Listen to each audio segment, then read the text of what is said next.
Hi, and welcome to Destructoid's Podtoid, Episode 4. And actually, this week we have a very special guest with us. Besides the usual cast of Faith, Franz, and Nero, we have Mr. Tommy Tallarico. Say hi, Tommy. Yo, how you doing? Welcome to your doom. We're very glad that he could join us, and we're pretty appreciative because he's a pretty big voice in gaming, and we're glad to have him along. But before we get right to Tommy and what's going on with him and other stuff, actually he's just going to be chilling with us the whole episode, so he'll be in on everything. But Nero had another big day with Mr. Jack Thompson, and we're just going to go ahead and let him get into it. And what happened? I was late as hell. I dashed out at 3:45. I have a hilarious video of me cutting people off in traffic and running like I. So you're recording while you're driving and like. Yeah. It's very safe. It's very Without safe. the helmet, luckily. Imagine like old people of Florida, like. I wish that I would be able to, walk into that courtroom with the helmet, but I think I'd be found in contempt on the spot. I've pissed off enough people by showing up at E3. Moving on. I walked in. The judge was going over the denial of the TRO, kind of explaining his decision, kind of going over, the previous thing that had happened the last two times we were in there. He began citing some things about what Thompson did, some of the letters that he wrote. He was quoting and reading, just a stack of papers, a lot of the emails. We posted some of them in the past on the blog. Then he began citing just the fact that he's running against Mr. Thompson for judge in 2007 or 2008. That was weird. But he was just saying, yeah, I'm not sure if you guys, were you guys aware of that? No, I didn't know that he was running for a judge. Idea. Yeah, that would be freaking scary. Yeah, really scary. When does that campaign start? That'd be better than Judge Judy. Actually, I'd like to see that televised. That'd be awesome. I'd watch that. I think. Yeah. Guy would have the giant slingshot, on the desk beside him. Let's make that happen. It could be video game court or something. Yeah, that'd be sweet. And, Wait, so the judge that he was going up against today is the judge he wants to take? Oh yeah. Oh. Yeah. Wow. And he knew that? The judge knew that? Oh yeah, yeah, and he addressed it, and he said that even though that was going on, that was not, he could not recuse himself because of that. But what he did say was that he filed a complaint to the Florida Bar Association against Mr. Thompson, and for that reason he would recuse himself, and some other judge would have to deal with it, and that pretty much wrapped up the day. Oh, so he still could go to jail. Oh yeah. Okay. He's off the hook for today. A lot of us thought that today was going to be the day that he was going to be put in jail, and I actually spoke to him about it a little bit afterwards. I said, did you expect that would happen, and did you make any preparations? And he's like, well, I made a few preparations. I have a defense lawyer. He's very good. His name is such and such. But he handed a bail order to the judge in the middle of the thing, and the judge said, well, wait a minute, you haven't even heard what I'm going to say. Like, he seriously thought he was going to go to jail. What was strange, and you'll see it in the video that we're going to post tomorrow, after the judge said that he could recluse himself or whatever, Mr. Thompson stood up, he held up the big sign, he was carrying a big sign with this writ about disqualification of the judge, and prior, there was a heated moment when he had tried to hold it up, like for the second time or something, and the judge said, plaintiff, or bailiffs, if he touches that sign again, I'm gonna find you in contempt and arrest him. So we were like, holy shit! Like, you could just hear everybody like breathing at that moment. Excellent. Were there other cameras around? What was the point of having this? Yeah, what's he thinking if he wants to be elected for judge, doing all this stuff? Well, and I've seen some of the emails going back and forth. There's a lot of people that are really strongly behind him. There's a school board, I think it was the Palm Beach school board district, that issued a warning against bully. I know that certain... For gay kissing? Hey. Did you read that on Kotaku? Florian couldn't buy it because of gay kissing? That was hilarious. Yeah. Shh. Yeah, there's also a religious group that's backing this, and I can't recall the name, but I have the emails. No. So yeah, there's definitely an audience that's strongly behind this. Oh, what a surprise. Soccer moms and religious people backing Jack Thompson. Well, see, that's a great thing. See, people think that Jack Thompson's bad for the video game industry. I personally love the guy because, not him, I love the fact that he is such a fucking whack job that people are never going to take any of this stuff seriously again because of him. Like, he's actually doing the video game industry good because, I mean, literally, no one's listening to people like him anymore. You know, Don't you think the problem is, Tommy, though, that the people that will listen to him are the mommies and daddies that don't know any better? No, I think so. It's obvious, like I said, because he's such an over-the-top whack job that I don't think anyone at this point. I mean, he's become the joke. That's the funny thing, is that even among, I mean, how many people have now backed away and stepped away? How many groups have now stepped away from him and said, whoa, hold on a second, you're not talking for me? So, yeah, there's still a couple left in here and there, but those are the people who've obviously never even played Bully. I'm about 50% through the game. It's a great freaking game. Yeah, you know, it is. and I'm still waiting to see what the offensive thing is in all this. You know what I mean? I mean, it's not. If anything, you're trying to get away from the bull. I mean, come on. I mean, this is so funny. So you know, to say, you know, I think Jack Thompson is good for the video game industry in that he's making all those type of people look like asses. Plus, this is only like online news. I don't think I've heard about this at all on like So, the TV news. Nero- So I don't think it would affect moms at all. Nero, Yeah. have you watched the local TV coverage about this? Like in Miami, are they even covering it? And if so, what are they saying? They had a brief interview with him during the first trial, and I don't think they posted anything. That was on television for the second one. Oh, okay. This one I don't think is going to be aired, and I spoke with the lady at the Herald, and she said that more than likely it was not going to be put on TV because he wasn't arrested or whatever. You know, it wasn't sensational enough for the, you know, for... Well, I was just wondering what, like, the general news, like, their impressions of him were. I'm not really sure. I did see something in the Herald about it, but it was just like a quote. You know, very, very neutral stuff. And I did see something in, I think it was the San Francisco Gate, posted a glowing review of Bully today. Yeah, no, it's a great game. I mean, Yeah. it's It is something a great like game. Stellar Yeah. reviews. I've had a lot of fun with it. I haven't had the gay kissing scene yet, unfortunately. No, I don't know where that's I keep at. trying to, like, kiss girls and stuff. That's about it. Oh, you're playing the game wrong then. Obviously. But again, you know, I hope they do arrest him, and I hope it gets. I hope it does get on CNN to say, you know, look at this guy is such a whack job. He's such a disservice to the community and the government that he even got arrested over this stupid shit, you know? And so I say let him go. Jack Thompson, good for the video game industry. I can back that logic.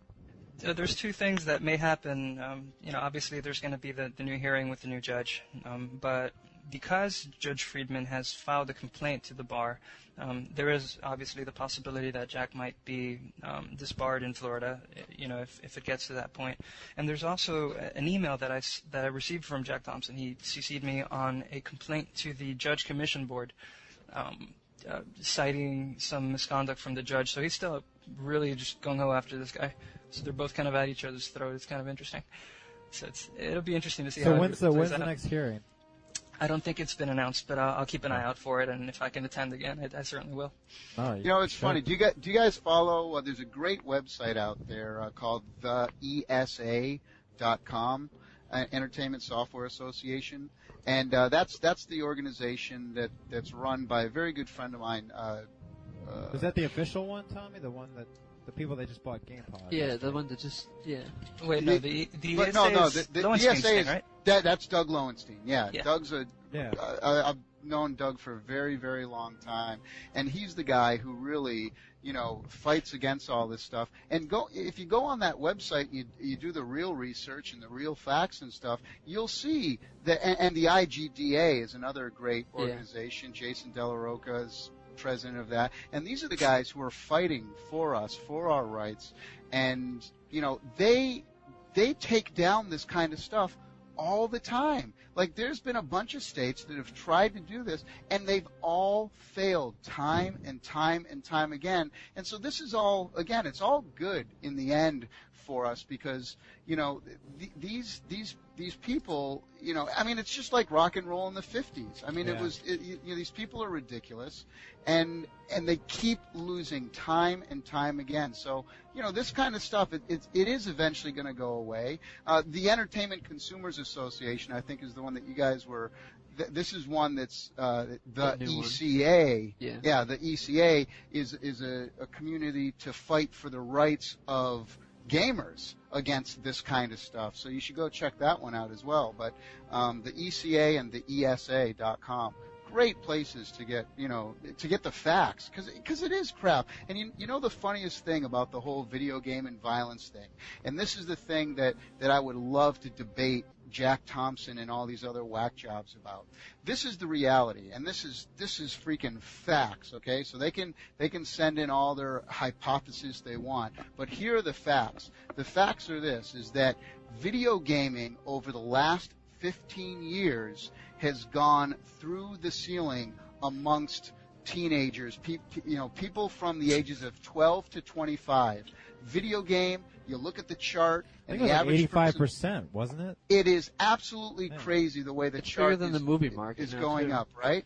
Now look at the teen violence over the last 15 years, the same exact chart except with violence, and it's going down. So explain to me then, if video games are the cause of violence, how come there's more players, like you said, 80% more players now, but the violence is going down overall? You know, playing video games. Are you kidding me? It's the truth, right? Maybe they're getting their aggressions out on Grand Theft Auto. I don't know, or Tekken 4. You know, like, so it really. I mean, there's facts to this stuff, and you know, I mean, what I always like to say is, okay, you know, violence is part of human nature, right? We all know this. Last time I checked, Hitler was not a Crash Bandicoot player, and fucking Cain did not bludgeon Abel with a Game Boy Advance, and Genghis Khan wasn't into Spyro the Dragon. You know what I mean? So, I mean, you know, Tommy, I always look at it as like an easy way for politicians to get elected or to get their names out there. Like every time elections come around, it's Hillary Clinton or Lieberman or someone speaking off about video games and violence just because they want to cater to their family values. Now, and the problem is one of the problems is that there are some good messages coming from politicians, but they're getting lost amongst all these whack jobs. Like, for example, hey, look, I'm all about enforcing the rules set forth by the ESRB. You know, if the ESRB says this is a mature rated game for 17 and over, I have no problem with somebody coming in and saying and telling the stores, look, you can't sell it, just like you can't sell porn, and like you can't sell cigarettes, and like you can't sell alcohol for under 21 years old. You know what I mean? Like it's the same thing. So that's not good. Really the issue. I mean, because these people going after the game companies, it's not really the game company's fault that that's right. Stores are selling this. Exactly. It's not the and again, it's like, okay, maybe there needs to be more education to the retailers. Maybe there needs to be more education to the store people. Those are the people that, you know, need to be focused on and where to start, not the game companies for making content that they are free to make. And the other thing, too, is what about educating the parents more as well to let them know that, hey, you know what? Parents know the difference between an X-rated movie and a PG movie, right? But maybe they don't know the difference between an M and an E on a video game. So how can we help to educate parents? And maybe there needs to be a public service announcement. Microsoft is trying to do that now. Yeah, well, Derek Jeter did a great ESRB. I'm a big Yankees fan, so I'm going to talk about Derek.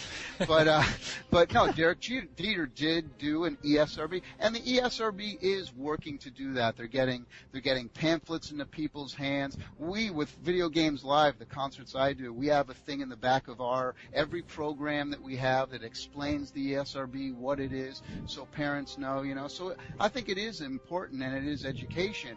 But, you know, going about it the way attacking the game companies, I mean, that's just asinine. Yeah, It really that is. was I spoke about this in our last podcast about when Nero went into the whole case to begin with. I'm like, wait, what is the case? He's going after Take-Two for what? A week before the game But I'm comes like, out. why isn't he going out? Why isn't he going after the stores for selling it? Like, this doesn't really have anything to do with Take-Two. Wait, It's- no, he it's did. crazy. He did include Walmart in the suit, and he Yeah. criticized how what their policy Walmart is does or- far worse things than sell Bully. Yeah, they do. But interestingly enough, the issue soon turned to whether or not the ESRB's rating system was whether it was comprehensive, could certain things slip through the cracks, such as games with a lot of gore. Gay cases. Would be rated M, but games with a lot of mature, content, such as, I don't know, like topical stuff, but not necessarily gore, would get a teen rating. So there was a lot of that, and that's why the judge decided to review the game by himself All right. and not take the ESRB rating. So I think it's not a perfect system, but it's pretty good.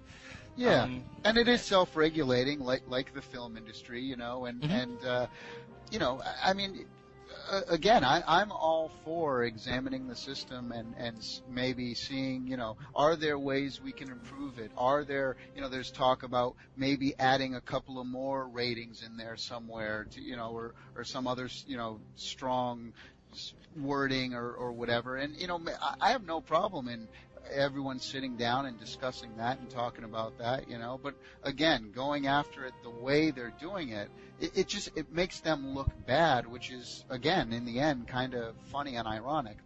Well, I mean, Rockstar, they sold GTAs based on that controversy. Damn.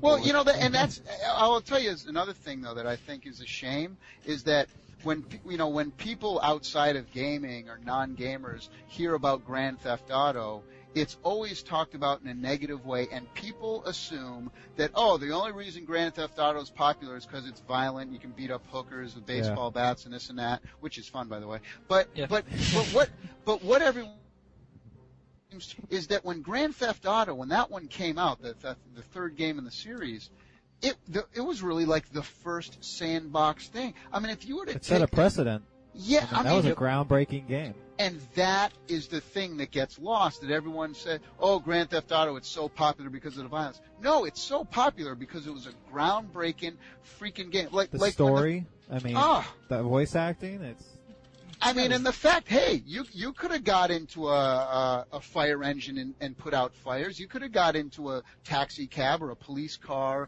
and go help some people out. If you wanted to beat up a hooker, that's the person playing the game, not the game. It let you play it the way you want to play it, and that's what made it great. So it's depressing sometimes to hear people talk so negatively about Grand Theft Auto. It got popular because of this and because of that. No, it got press because of that. But remember, at the core of it, it was an awesome, groundbreaking game to begin with, and we can never lose. That should never be forgotten.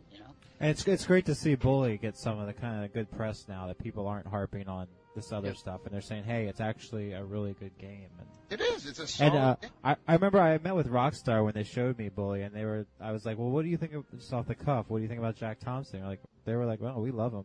He's a great advertisement for our products. Oh, yeah. I remember Steven Tyler from Aerosmith. This was in the late '80s. That arcade game.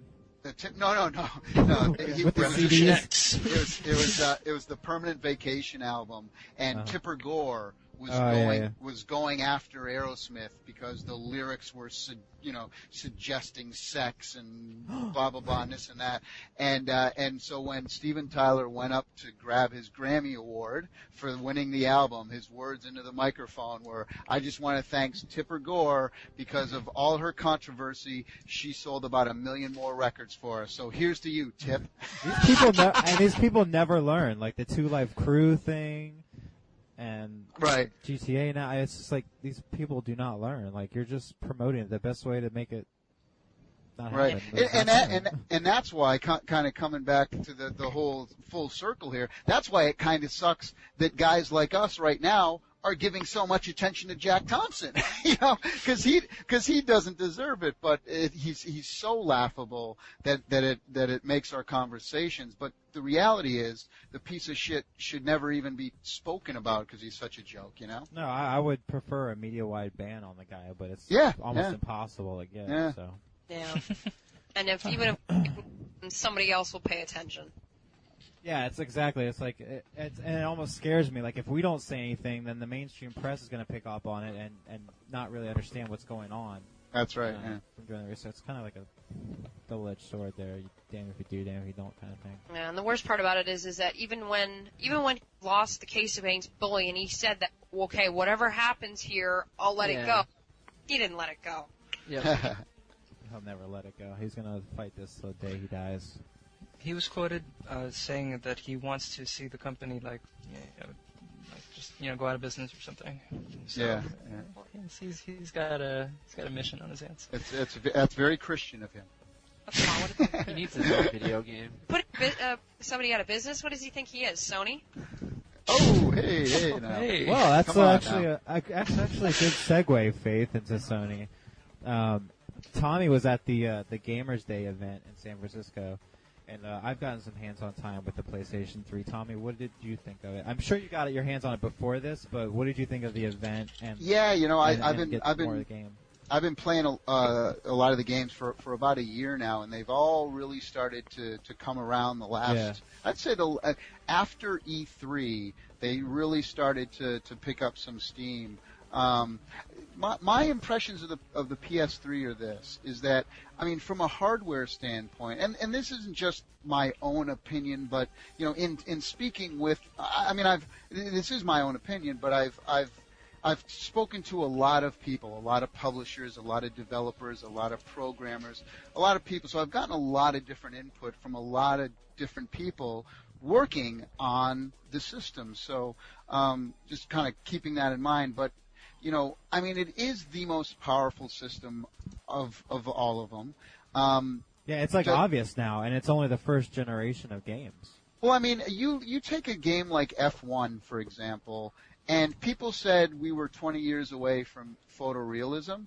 I got to tell you, we are one very small step away from photorealism. When you take a look at F1 and what's going on with like the rain and the mist effects off the tires and the just everything, the physics on the tires during crashes. I mean, just watching it just amazes you, and it takes that sterile. A lot of driving games like that are just totally sterile, but this feels alive, Now, that being said, I thought that a lot of the first generation sports games that I saw for the PlayStation 3 looked pretty much identical to what we're seeing on the 360 already. Now, there was more sports games are you talking about? Everyone, Madden. Okay. I mean, there were more blades of grass on the field. I'll give them that. But the reality is is that you're only going to be able to pick up those subtleties with a high definition TV. And the reality is, if you were to take a PlayStation 3 and hook it up to a regular TV, and then you take a 360 and hook it up to a regular TV, you're not going to be able to tell. Well, that's not what it was built for, That's right. So that's going to be a challenge for Sony is to show people, and the way they need to market it is to say, look, this is all about high def. It's all about, Blu-ray and storage and the hard drive and what it's capable of doing online and this and that. They're really going to have to sell that hard, because for somebody who doesn't know any better, they're going to look at, NHL on the 360, and they're going to look at it on the PlayStation 3 and go, well, why would I want to pay twice as much for the PlayStation 3? Now, that being said, the sports games looked pretty similar to me, but some of the unique stuff like Lair was unfreaking believable. I mean, it reminded me of Shadow of the Colossus, the whole kind of beauty and vibe and art direction. Genji actually looked great, because I thought it looked stupid at E3, but damage. but they actually took that one. Untold Legends looks pretty fun. I mean, is there a killer app where you really have to say, oh my God, I got to get it? Well, when you guys play Devil May Cry 4 and Metal Gear Solid 4, you're going to say, like, holy shit, I got to go get this machine just for that. Lair's another great one. What did you think of Resistance? Did you get to play that? Yeah, I sure did. Ted Price, a good friend of mine. I mean, look, Insomniac always does amazing, solid, fun software. Whether you like Ratchet and Clank or not, or think it's just an okay platform game, it's a solid game. Resistance, is, I mean, yes, it's another first-person shooter, and again, if you talk about any mainstream person out there on the street and you put Resistance up against Gears of War and say which one looks better on a normal TV, I don't think you'd be able to tell, but again, that's okay. Gears of War is going to be a great game for the 360 and really bridge a gap between now and Halo 3. Resistance is going to be the first person shooter for the PlayStation 3, so I think it's going to be a solid title. They never let us down at Insomniac. They're not going to start now. And then the other stuff too, when you look at a Gran Turismo, your jaw kind of drops. Now, Gran Turismo, I personally don't like that style of driving game. I'm not a fan. I prefer more like Burnout. Burnout to me is fun. Burnout's beautiful.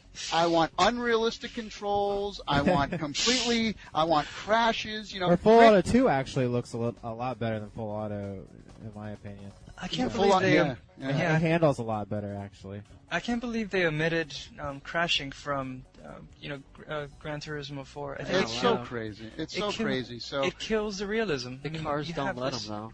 Yeah. Mm-hmm.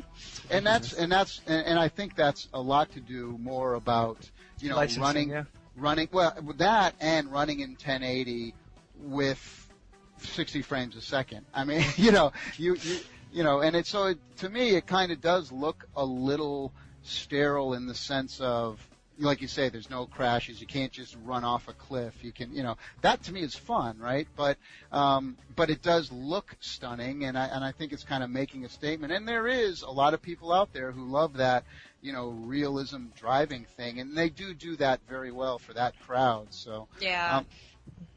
But the PlayStation 3, what I thought was really neat was the controller. Because it really is the best of both worlds, where the Wii controller, that's what you're stuck with pretty much with all the games. It's like a mouse pointer more than anything else. And then with the 360 controller, that's a great control, and I love that. The PlayStation 3, what it does is it's really adapted the best of both, where you have your buttons and your dual analog sticks, which is great, but in certain instances, like when you're playing hockey and you want to check a guy, you actually you hit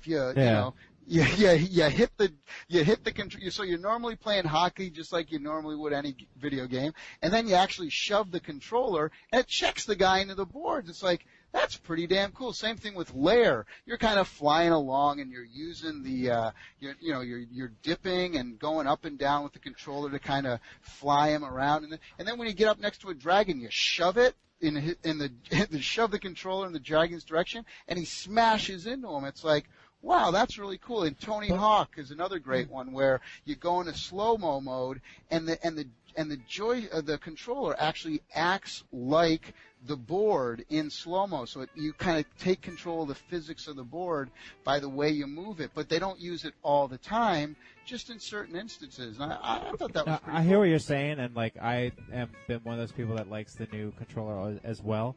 But don't you think that they could have come up with a different design than we've had since basically PlayStation? I mean, it's basically the PlayStation controller with two analogs, new triggers, and now it can motion sense. I mean, I have small hands, so I've always loved the PlayStation 2 controller the best out of all of them. So, I mean, for me, I wouldn't want them to change it, but I can see where a lot of people don't, the 360 controller I thought. I love the 360 controller. I'm with you. They did try to change it though, and look what happened. The battering.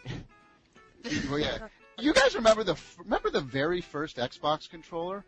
The Duke? Worst ever. I have one. Oh, it's my like 80 That thing pounds. is Photoshops. Yeah. Was that like the worst thing ever in the history? I I used still to give play it. Seamus Blackley's a good friend of mine, and I've known him many, many years, and I still give him shit for that. I go, dude, what the hell were you thinking? Kudos on the Xbox, but what the hell were you thinking with the controller? But no, I really like the design of the 360. But I mean, what's Sony going to do? Are they going to change it to be look just like the 360? I mean, just think of the people freak out when that. Oh my God, they're ripping off. But I don't think it's. Do you think the loss of Rumble is a big deal or no?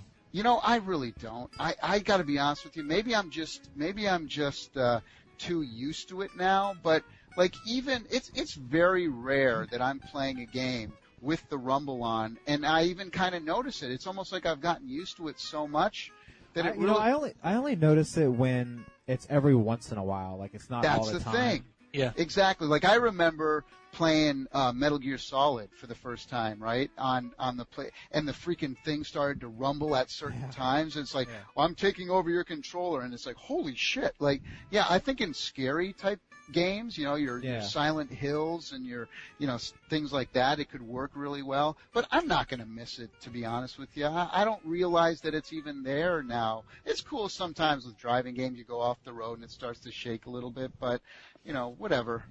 I'm not at a loss with it. I'm just glad that the companies have finally decided to go wireless. I mean, what freedom! I mean, I finally got an Xbox 360. Yay! Yay!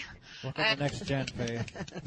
Hey, that's not what Sony says. Oh yeah, it hasn't started yet.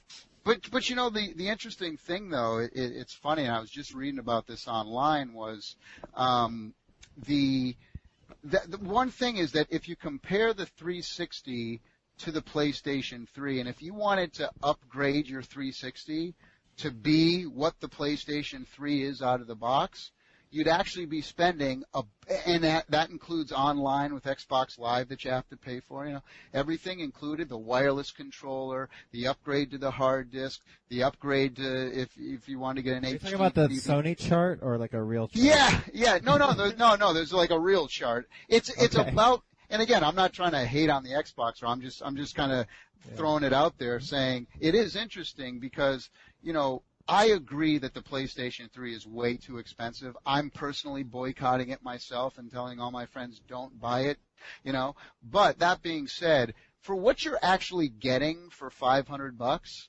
is actually a really good deal, and that's the shame of it all, is that's completely getting lost because people are like, it's a video game system, screw that, I'm not paying $500, $600 for it. Well, the thing is that, I think I was having this conversation with someone the other day. It's like, video game systems are kind of turning this thing that I would like them to turn into, that they are turning into this complete entertainment center. Right. Which is cool because I already have enough electronic devices like around my TV. Like I have the DVR, I have the cable box, now I have a 360 and I don't need a DVD player. There's going to be that one day where I don't need a DVR, I don't need a cable box. Everything's going to be on my PS4. Like I kind of actually like that direction they're going because that means I'll have less crap in my living room and less wires going everywhere. So I'm not one of those people that like needs the video game console to just be a video game console. Like I actually enjoy the fact that it can do many, many things. No, I think it is definitely cool. I mean, I thought it was cool that people could play DVDs on the PlayStation 2 when it first came out. That was my only DVD player for a long time. There you go. I just think that Sony got caught 1 year off. Like for example, if all the next gen stuff was coming out Christmas of 2007, so a year from now, then Blu-ray would have been at the right time and the right price, and everyone would have jumped into it and this and that. But the fact that they're kind of a year early for even people wanting or knowing about Blu-ray, I think is going to hurt them initially. But they'll have a lot of catching up to do. Do you think it's really going to hurt them though? Because they're going to sell out between now and Christmas. Like, I can't imagine that there's going to be a PS3 on the shelf. No, when it's going to 2007. When it's going to hurt them is next spring. Is spring of 2007. They need to come up with a plan to figure this out, or else they're screwed. Well, how do you think it's going to hurt them? Christmas Do you think? Yeah, I mean, Christmas seems like the more target. There's going to be. Do you think there's actually going to be PlayStation 3s sitting on the shelf in spring? Like people aren't going to gobble that up? Absolutely. Really? Yeah, around the world. I mean, my friends in Japan are telling me, because I talk a lot, speak a lot of people in the game industry in Japan. And I ask them, I said, let me ask you a question. Over here, people are freaking out about the price. What about in Japan? Because that's Sony's big market in Japan as well. And they're like, oh, this is insane. Like no average person is going to go out and pay $700. Well, see, the thing is though, in America, it's all about the college. Like, I guess I could just stereotype it as the college guy who likes Madden and who likes NBA Live or whatever, or who likes Halo 2. Like, to them, the PlayStation 3 is the console to have. Like, yeah, but the 360... But it's out of price range, though. It's 360 stopped selling out January 1st. Like, that's how I got mine so easily. So, I mean, by spring, I think PS3s will stop selling out, too, for sure. That's what I'm thinking. I'm thinking by spring or summer, they need to come up with some kind of rebate and some kind of thing. And I don't know if they're going to do it because, I mean, you look at what's happening with the PSP. You know, the PSP is a decent system. It really is. And it has a whole shitload of games. And people who say, oh, the PSP has a bunch of shitty games, that's bullshit. They haven't played them all because there's a lot of great games, and they're not just ports and shit like that. There's a lot of great games for the PSP. But the reality is, at $200, no one is, you know, your money is more well spent on the DS with all the, you know, the good software that they have for that. So Sony has still not lowered the price. This Christmas, I'm like, oh, they're going to catch up finally. Lower it to $129 and they'll sell crazy. They can't afford to do They're that. not doing it. They're not doing What it. they need to do is redesign the control scheme, put a hard drive in it, lose the UMD, and keep it at $199. I think it would sell more than the DS. Well, supposedly they're planning on making and a if they second open up version of it. and if they open up the audio so it's not just AAC files or whatever, unless you need some hacking program to change it. I mean, if they open it up and make it more accessible, I could see it selling. I really think it's a price thing, in all honesty, because again, if the PSP was at $129 right now, people would be buying it, you know, but people are not. I ask a lot of people, why don't you have a PSP? Oh, it's $250.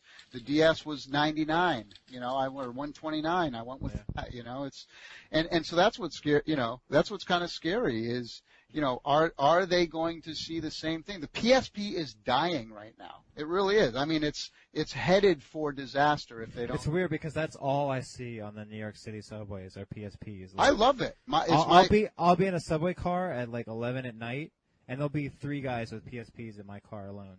Yeah, like, it's insane. I think New York City is like the only place where actually PSPs thrive, but right. I hardly ever see anybody playing a DS. Yeah, well, I mean, the PSP is really, I think, for an older audience as well, too. Yeah. Who, you know, anyone who's driving a streetcar at 3 in the morning or riding the subway at 2 in the morning is probably not running to play Animal Crossing, or they're getting their asses kicked if they are.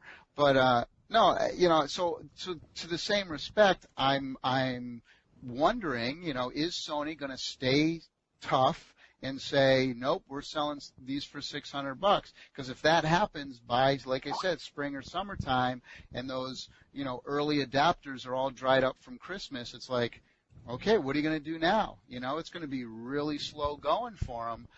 And then I'll tell you what, already in the development community, there's a lot of people after E3. Everybody was like pro PS3 going into E3.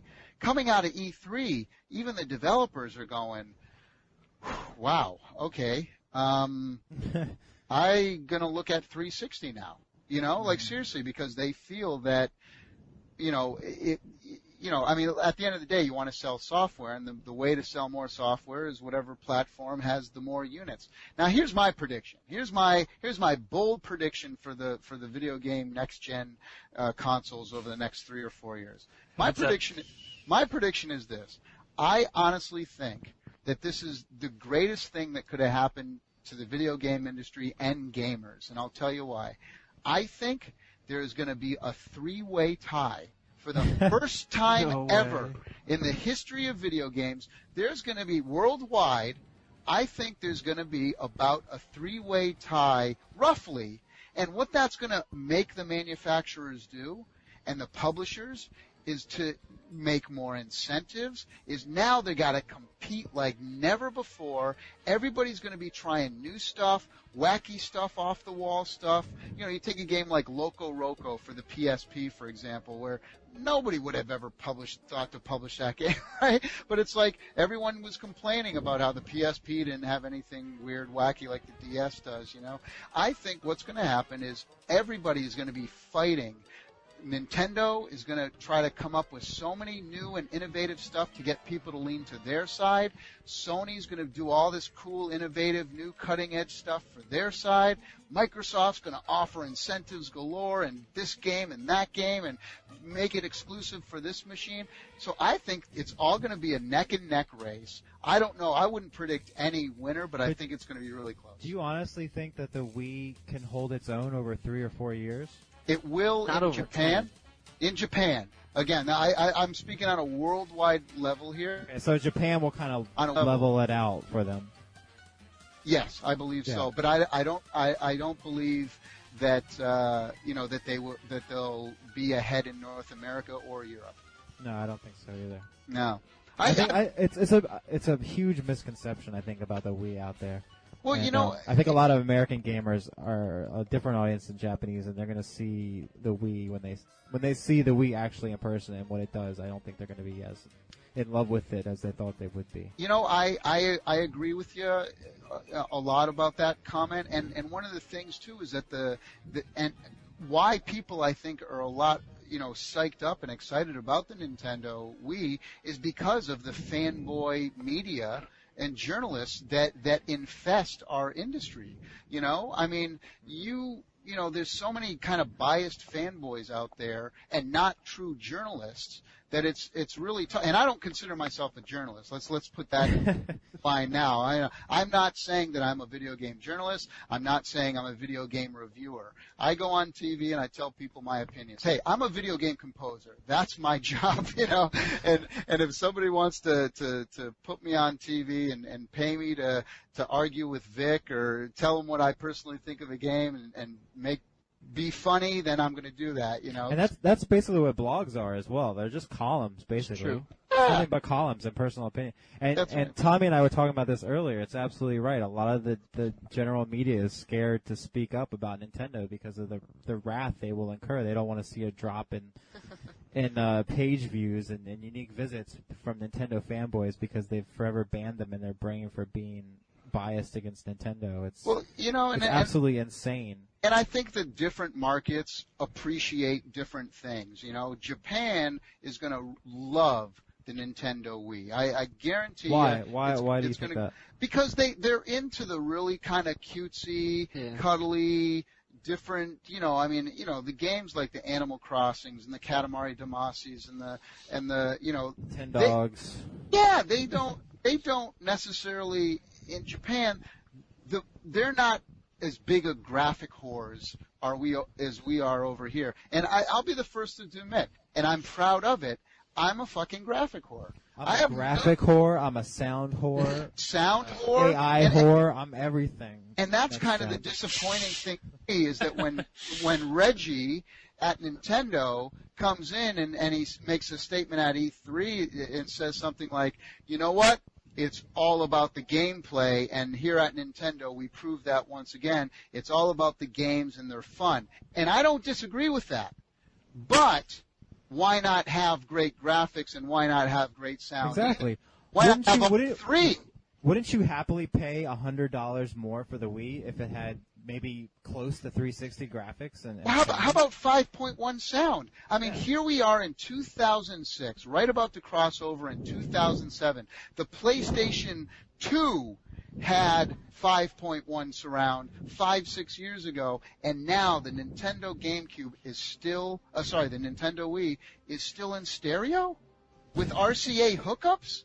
And this is the digital age. I mean, this is the age when over 50% of the people who have video game systems right now, next gen or PS2s or Xboxes, 50% of gamers have them hooked up 5.1 in their home surround theater systems. I bought a surround sound system just for Gears of War. Like There I you bought it go. a few weeks ago just for Gears of War. There you go. And you know what you want to do? You want to go in and play Halo 2 in 5.1, and you'll re-experience the Oh game yeah, I'm playing like the first everything time. like all over again.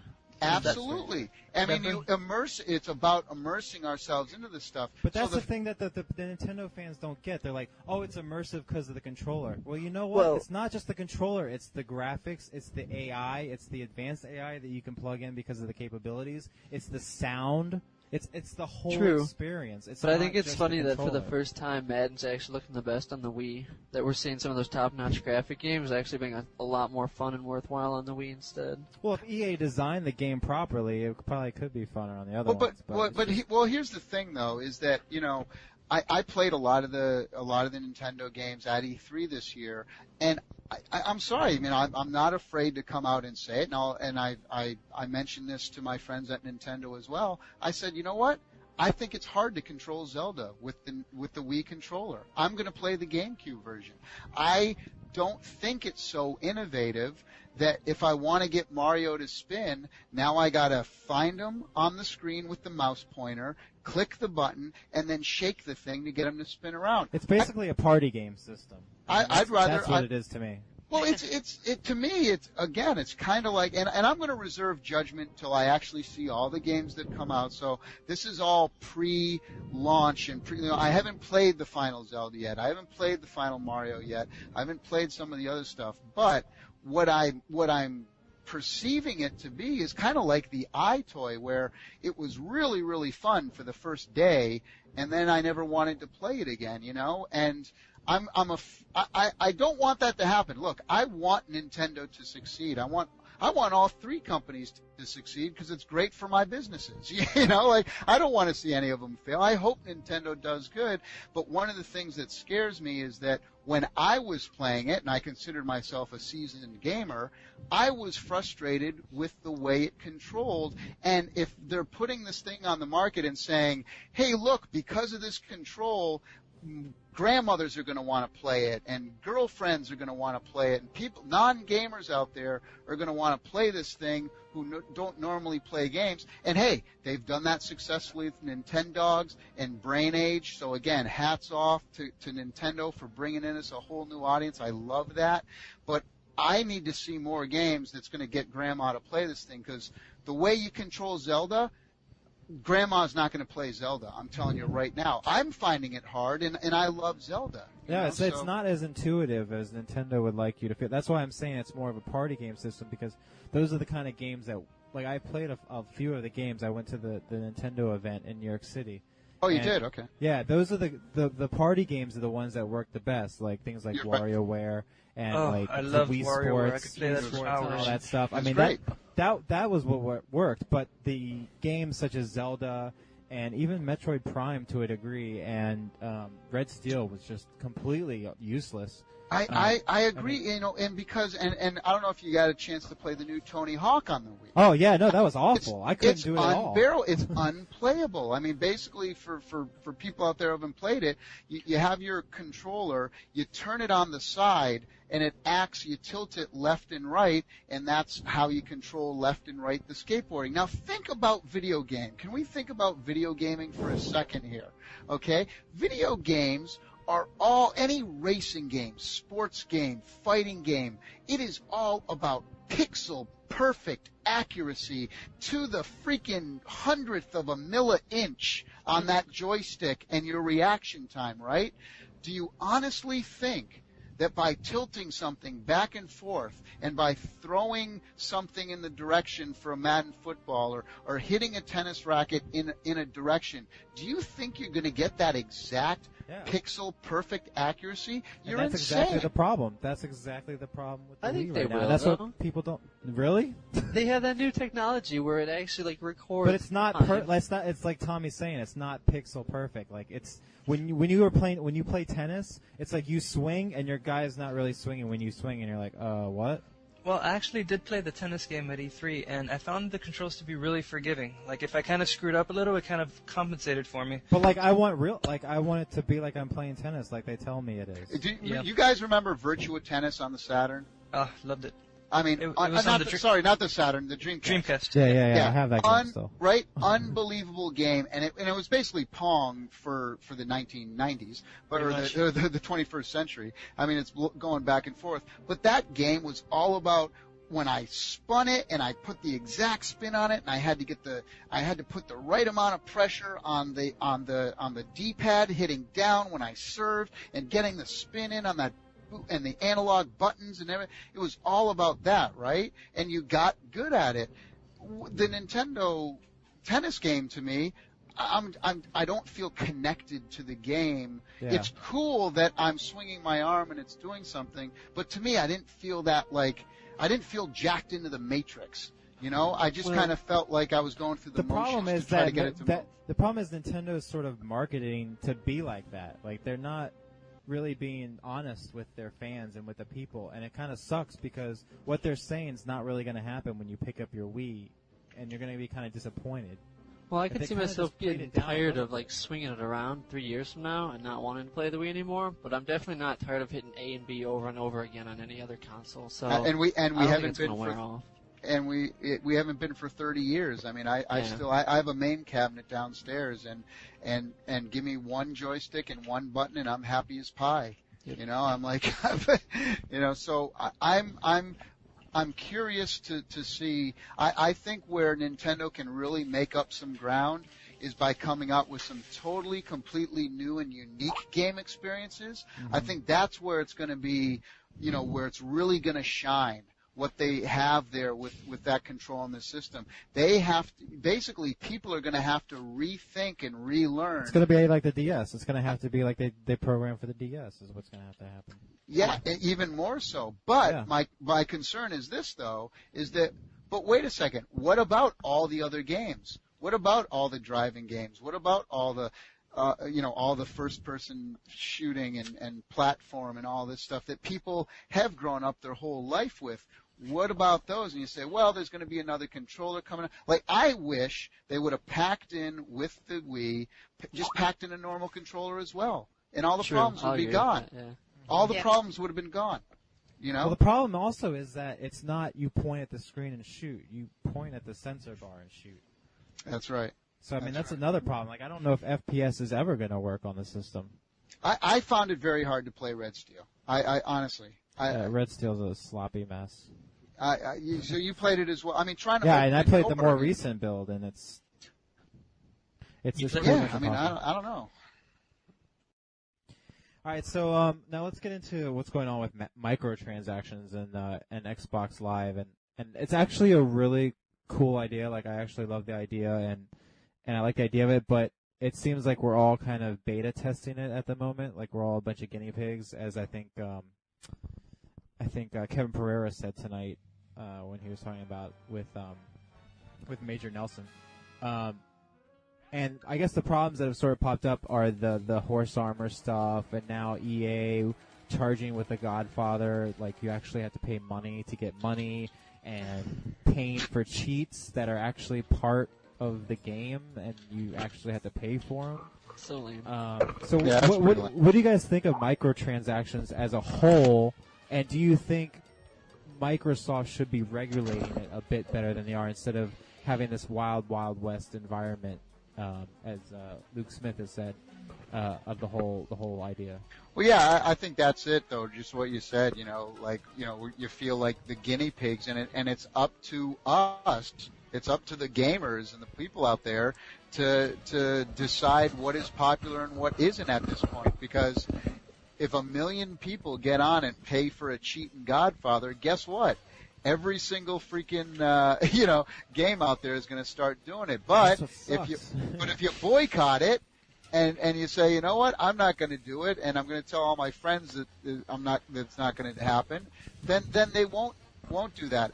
I love microtransactions when you're talking about, hey, let's get another song for SingStar, or another 10 songs for Guitar Hero, or this and that.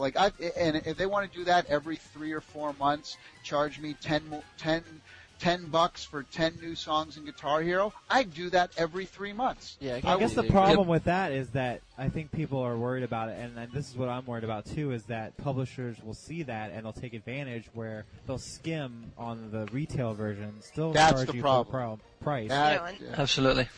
Which is kind of what you're... Go ahead. It's going to be like the new Gran Turismo that's coming out for the PS3, where you're going to suddenly have to buy a whole bunch of cars, and you're going to only start off with 2.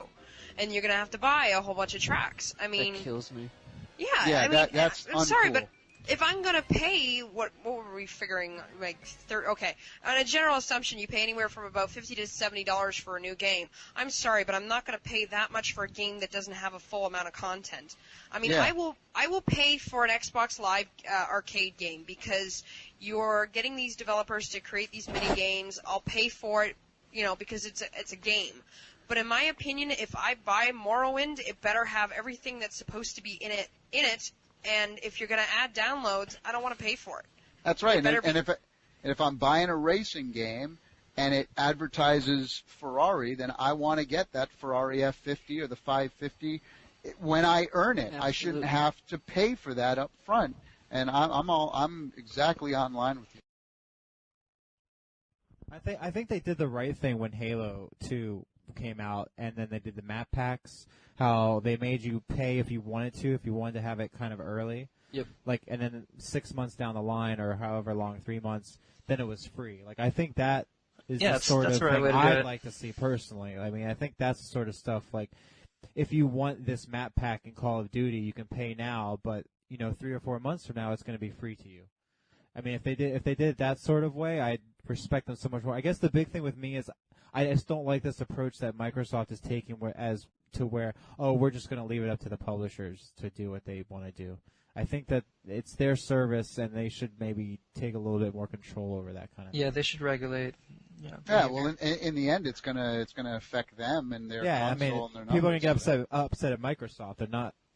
I mean, some people are going to get upset at EA, but I mean, eventually it's going to be, it just keeps happening on Microsoft and their microtransactions and all these publishers taking advantage of it. So, yeah, agreed. I mean, and the thing is that opening it up to the fans. I'll give you a perfect example. The Sims. Will Wright. I've heard the guy speak a lot for hours and hours and hours, both in personal conversations and in speeches he's given. And what is amazing about Will Wright is that he really gets it, and he understands. He says, you know what?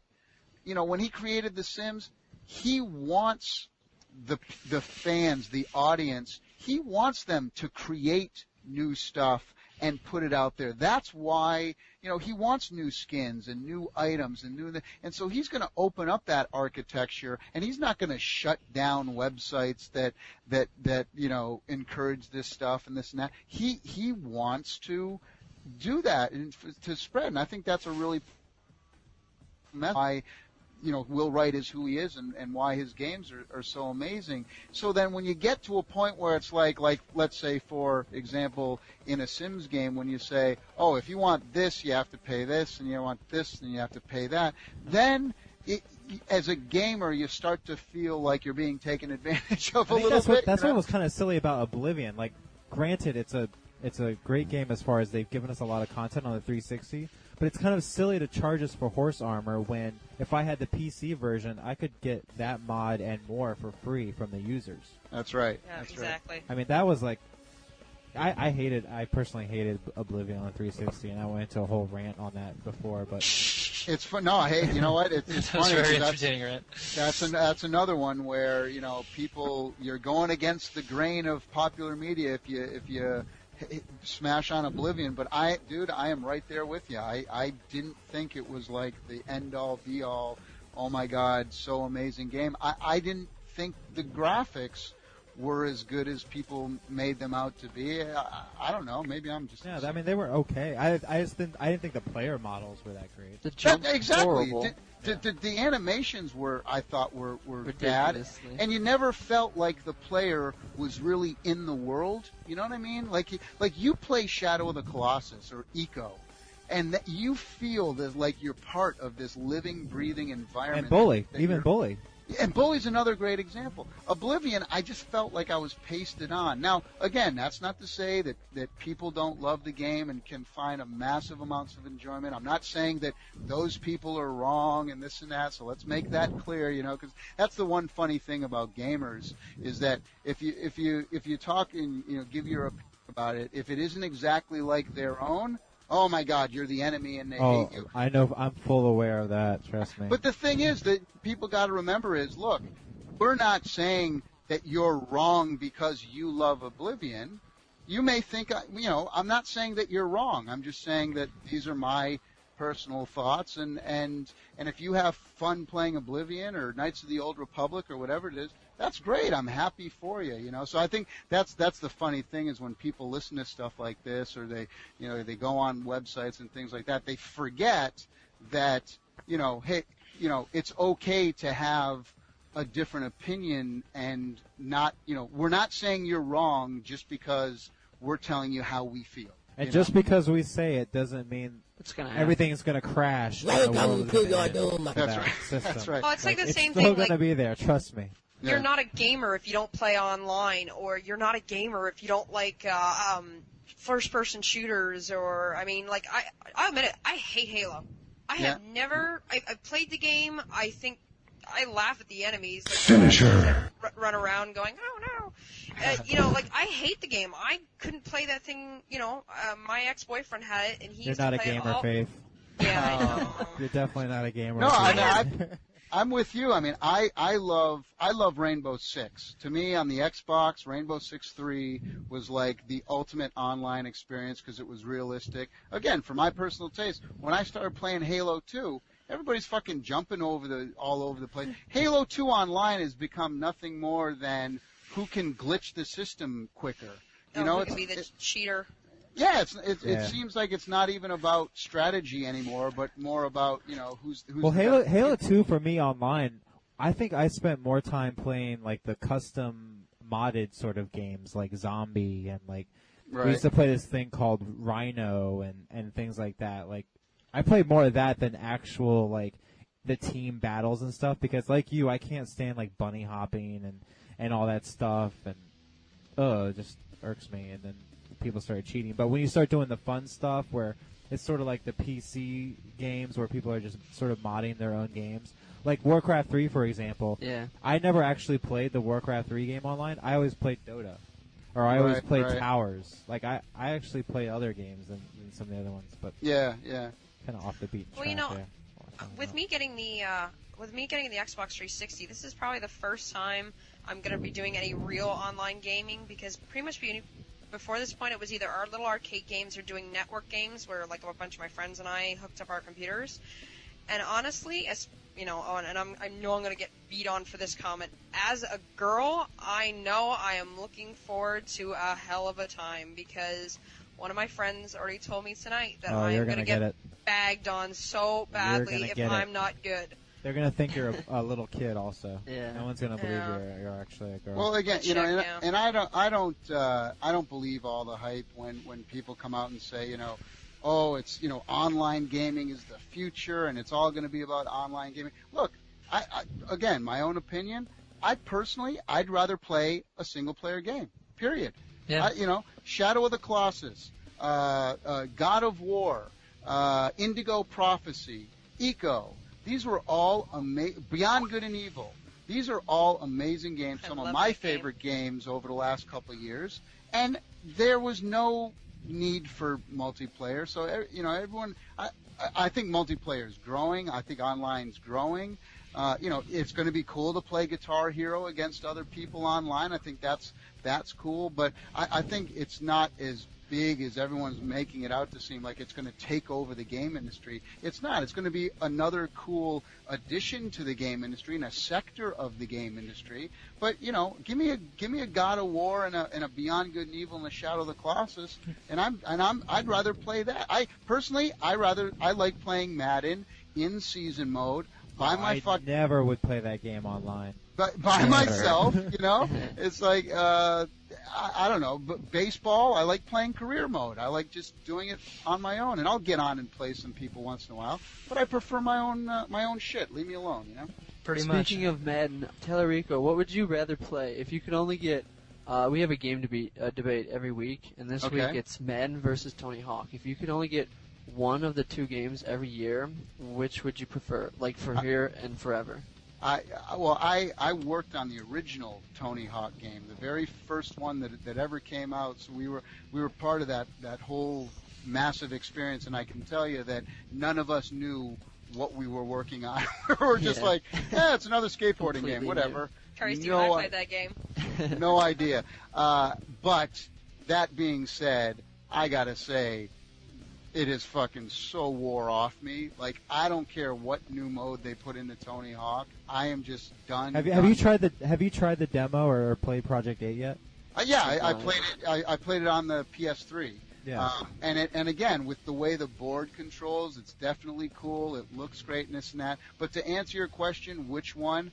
I would pick Madden in a second. As much as I hate seeing Madden regurgitated every freaking year, but if it's kind of the lesser of the evils for me. I think the game mechanics in Tony Hawk just kind of passed by me in some way. Like, it's kind of hard to explain. After the PS2, like original big PS2 one hit, it's kind of after that it kind of went really downhill fast for me, and I. The problem is these goddamn publishers come out with hey guys, take a year off. Right? I mean, this is the problem. Is that, I'm sorry. I'm getting tired and inundated. Like there was no need for another Tony Hawk and another Madden last year. Why didn't they wait a year for the new systems? I can see. Yeah, the Wastelands seemed like no point almost. But the 360 one was horrid. Like Microsoft shouldn't have allowed that. Well, you know what it is, though? The interesting thing is that Wasteland on its own, by itself, for like the PlayStation 2, was actually a really decent game. But, if there was no other Tony Hawk games, Right. Or it was the first one in like 3 years, So, and hey, they're putting them out every year because people are obviously buying them every year. So, can you really blame the publisher? You got to blame the consumers too to say, look, stop buying the shit. Well, it's like EA. I mean, people keep buying EA games. So I posted that thing. I think it was today about the Tiger Woods thing. They can only. Have you heard about this, Tommy? What's that? The new Tiger Woods for the 360. Apparently, online, their lobby system can only handle 50 people total ever. Oh, I know. I never heard that. So like. Yeah. After 50 people are in the lobby, no one else in the world can play online. What? And there's this guy that has a Tiger Woods group of like 100 guys, and they can't get on at the same time because it's only a 50-player limit. Are you serious? The whole world? There can only be the whole world. That's it. Online. Yeah. That's and so what's happening? I was checking out the forums. So what's happening is people will leave on the game all day to like wait in line. And so they'll take up a spot or just stay there just so they have a spot when they get home. It's fucking golf. Who wants to fucking wait in line for golf, for fuck's sake? It's boring enough. Wait for the board. And then people are saying, oh, well, now EA is going to charge microtransactions for tee times. Oh, that'd be funny. They probably would, right? Why not? And that's where, online, you take World of Warcraft. Now, that is an online experience. That redefines what online is all about. Oh, I'm playing Burning Crusade right now, Tommy. It's unbelievable, right? It's so beautiful. The Blood Elves. And to give kudos where kudos are due, EverQuest before it too. EverQuest really started that whole thing going on. But what I find in the video game industry, to get back to the whole Madden and Tony Hawk thing, is that they keep regurgitating the same shit over and over again. Like if I see another real-time strategy World War II game on the goddamn PC, I'm going to shoot somebody. You didn't like Company of Heroes? It was a great game, but the fucking 12th one that came out this year, Company of Heroes was an unbelievable game. But what if alien technology invaded the Earth? And it was World War II versus Hitler versus an alien covenant. Oh, but I mean, it's true. Do you guys remember? No, dude, that's Battlefield 2142. You just fucking described it. That is it. It's the same game, except they put some freaking spaceships and laser beams in there, you know? Oh, I know. RTSs are either set in medieval times, World War II, both involved somehow, or it's the future. Like, Well, you gotta there's start only so coming much up you with can some- do. Yeah, but I mean, come on. If Will Wright can come up with neat But games StarCraft like is War, basically Of the course. best game ever. So. StarCraft was a great game. I mean, and the original. But what's good is that, but Tommy, what's good though is that Blizzard has taken their time with it. Like they could have so easily pumped out Yeah. StarCraft 20 by now. Speaking about Yeah. That's Blizzard right. and taking their time, what do you guys think about Diablo 3? You think it's really in production right now? They Oh, said of that there's course. 3 They're- games that they're yeah, working on StarCraft that. 2 and Better be. Diablo 3 are both in production. Of course. How about they are. StarCraft? Well, they haven't. They just take their time. Yeah, but they haven't announced it Is yet. that coming out? Well, I mean, they had job postings about that stuff months ago about how they had these RTSs in development. And, of course, it would make sense to continue the series. But the good thing about Blizzard is that they take their time and they Yeah. actually care about their customers. Well, and they want to deliver. Absolutely. I'll tell you a great story is that I worked with Miyamoto on Metroid Prime series, and I asked him. I said, let me ask you a question. How long does it take for you to finish a game? Why, when your games come out, it always seems like they're the most polished and the most, the most well done? And he told me something really, really important that stuck with me, and really gives you a sense of why Will Wright is who he is, and why Miyamoto is who he is, and Blizzard and Bungie and the Half-Life guys up there. The thing is, what he said is, he says, look, what I do is we schedule out a game, and then when the game is finished, when we all say, okay, the game is finished, I add 6 months onto that schedule to tweak the game. And all I do for a half a year is make the game fun and playable. And wouldn't it be great if all developers Exactly. and publishers I would be so much happier with less games and better quality. absolutely To actually spend time I with was the just game. thinking the same thing today. My guy and I are having a discussion about this. I found this thing today. It's for the Miss Video Game 2007, and I entered it because they wanted gamer chicks, right? vote And for I you. seen the competition, and it wasn't that great. Oh, Tommy, just to let you know, Becky entered it too. all right. One of the questions that they wanted to know was, what would you like to change the most about the video game industry? And my thing was quality, because they have game testers. They have guys that sit there and play these games. They're gamers just like anybody else.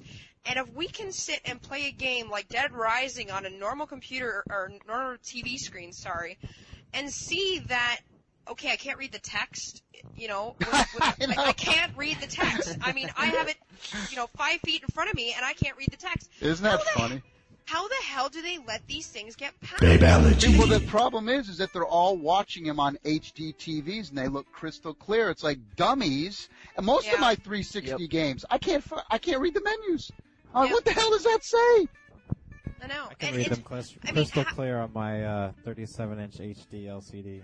Hey, now, bragger. And if EA is testing their online play, how are they not realizing that only 50 people can fit in the lounge? And that's the problem, is that the video game industry is starting to become all about bottom line, the budget, the schedule, the this and that. And when that shit starts to creep into it, the creativity is the first thing that starts to slip. We were talking earlier about the game I worked on for a couple years, Advent Rising, that came out last year. There's a perfect example of a game that it was an above average game. I don't think it deserved all the horrible scores that it got from people.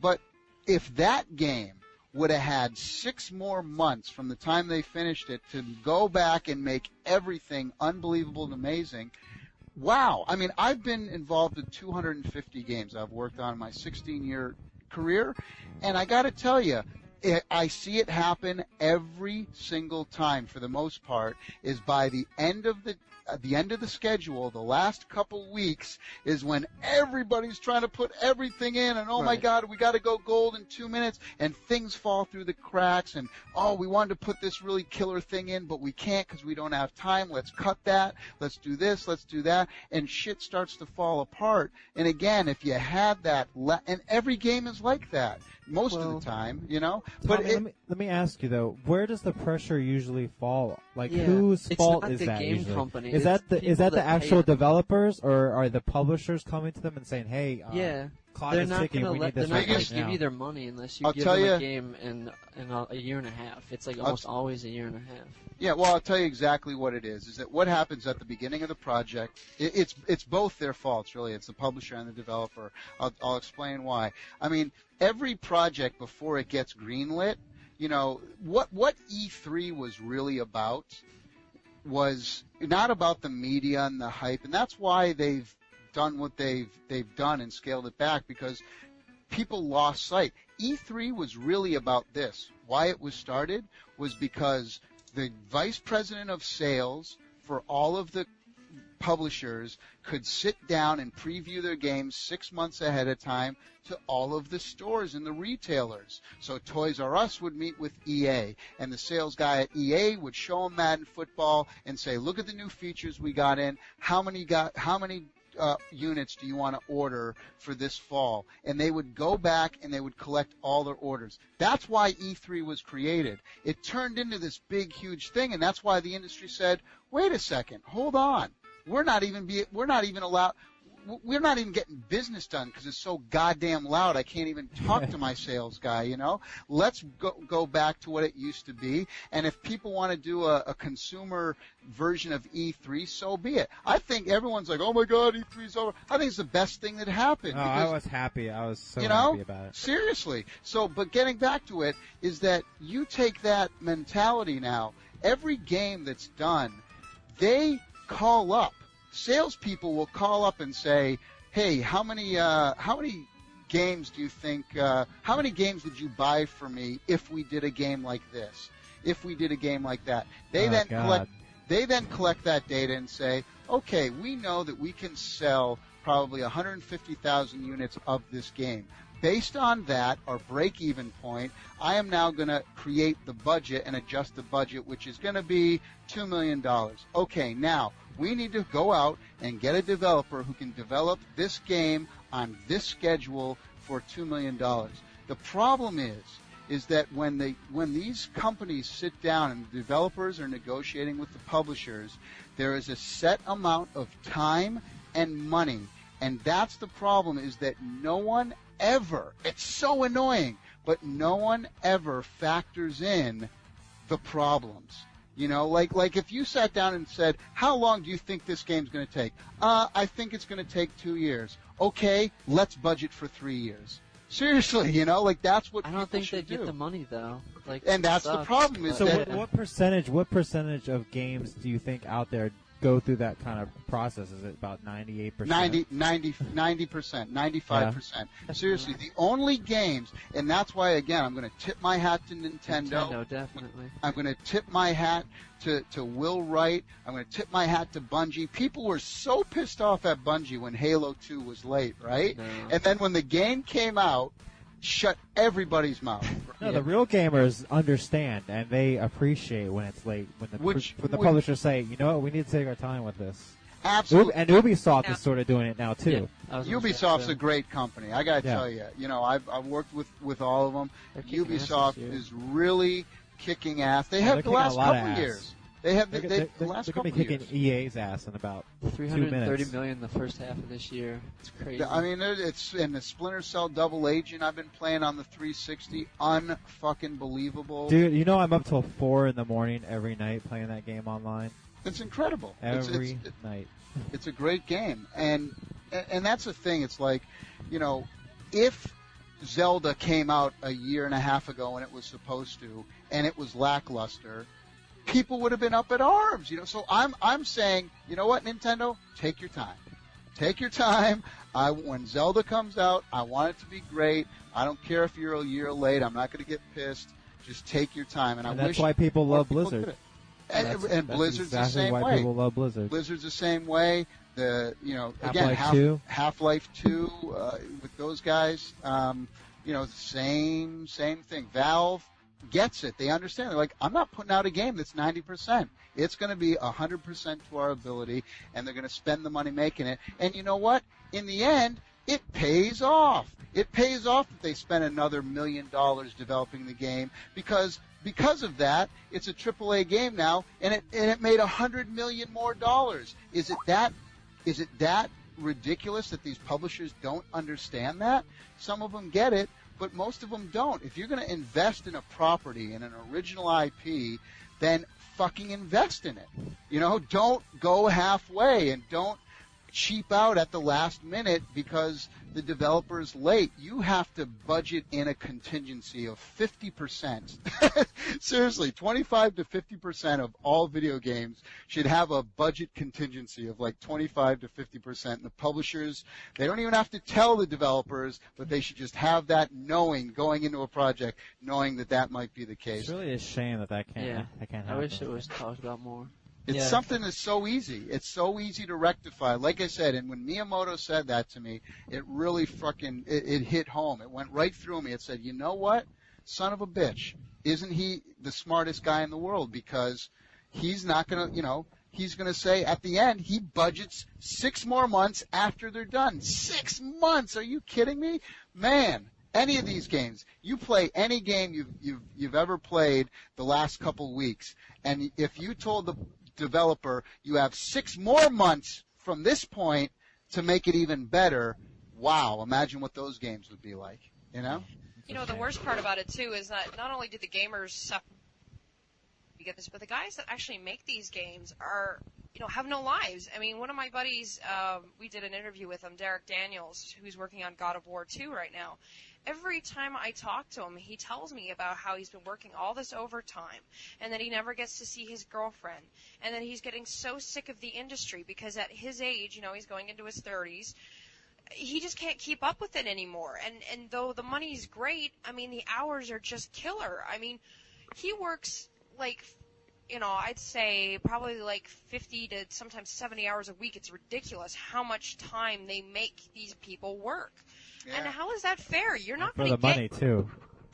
Well, the thing is this. I mean, I work 20 hours a day, and I have been for 16 years, and I love it. I'm passionate about this industry, and you really need to do that. If you're thinking about entering into the video game industry, I'm being totally serious, whether you're an artist or a programmer or producer or whatever, you have to be really, really passionate. Because like you said, Faith, you are going to be working 80, 90 hours a week sometimes. Now, I think what you're going to see happen, you have to remember the video game industry, for the most part, we're kind of like the film industry was like in the 1940s. We're still a relatively new industry that's still growing and we haven't even hit our peak yet. I mean, we still got a long way to go. We've virtually only been around about really 20 to 30 years, really, and like the film industry was, like I say, in the 40s or 50s. That's when they were about 20, 30 years old. Look at how far the film industry's come in terms of unions, in terms of work conditions, in terms of the marketing and the PR and the journalism and all that stuff. Look how far it took them. They've been around 70 years to get to where they are today. And as much as the game industry loves to brag about how we're bigger than film, we're bigger than this, look, I'll tell you something. The movie industry kicks our fucking ass when it comes to storyline, acting, dialogue, but mostly marketing and PR. I mean, movies are marketed unbelievable. Yeah, games suck ass. The marketing in the games industry is sad.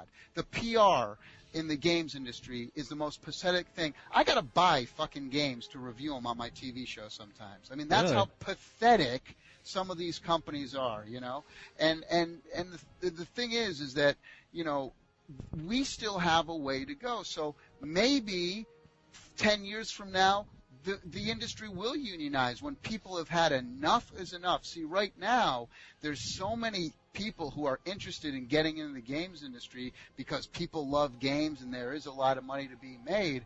But what happens when all of those people, like your friend on God of War 2, what happens when it gets completely, sucked up and those people are sick of it and now the most talented people are starting to leave? That's when there's going to have to be some changes. But right now, there's so many people willing to put in those 100-hour work weeks that we haven't yet turned the corner down to, what's fair in the workplace and what's not. And you're starting to hear stuff, though. That whole EA wife thing that went down last year. Yeah. People's eyebrows are starting to raise. It is starting to change a little bit. You're going to see that. But you got to remember, we're still such a young industry, That's the other problem, though, Faith. Like EA and a lot of companies, they're paying you to work by the hour, but they're giving you sports gyms, they're giving you billiard ball rooms, and they're giving you all this stuff. And, they're literally paying them not to program or work on the game at all. And then it's like a lose-lose situation because they're not working on the game and they're suing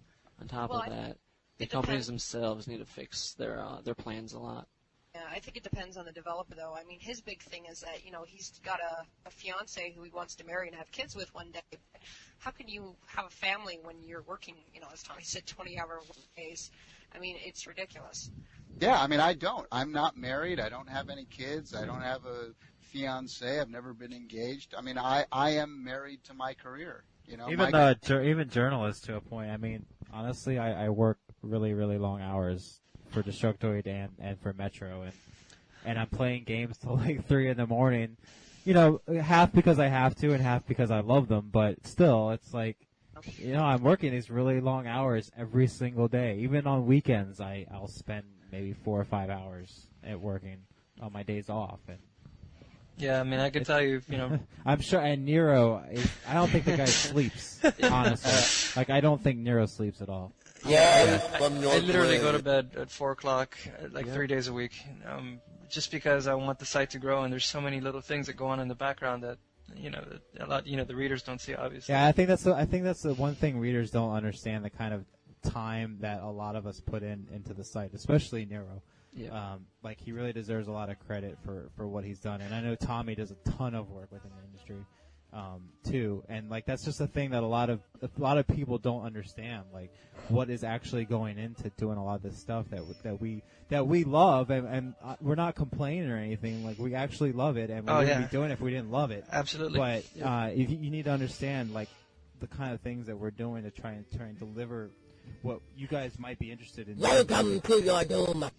Well, I mean, and that's the thing too, and that's why I get disappointed a lot in the video game journalists and the video game PR.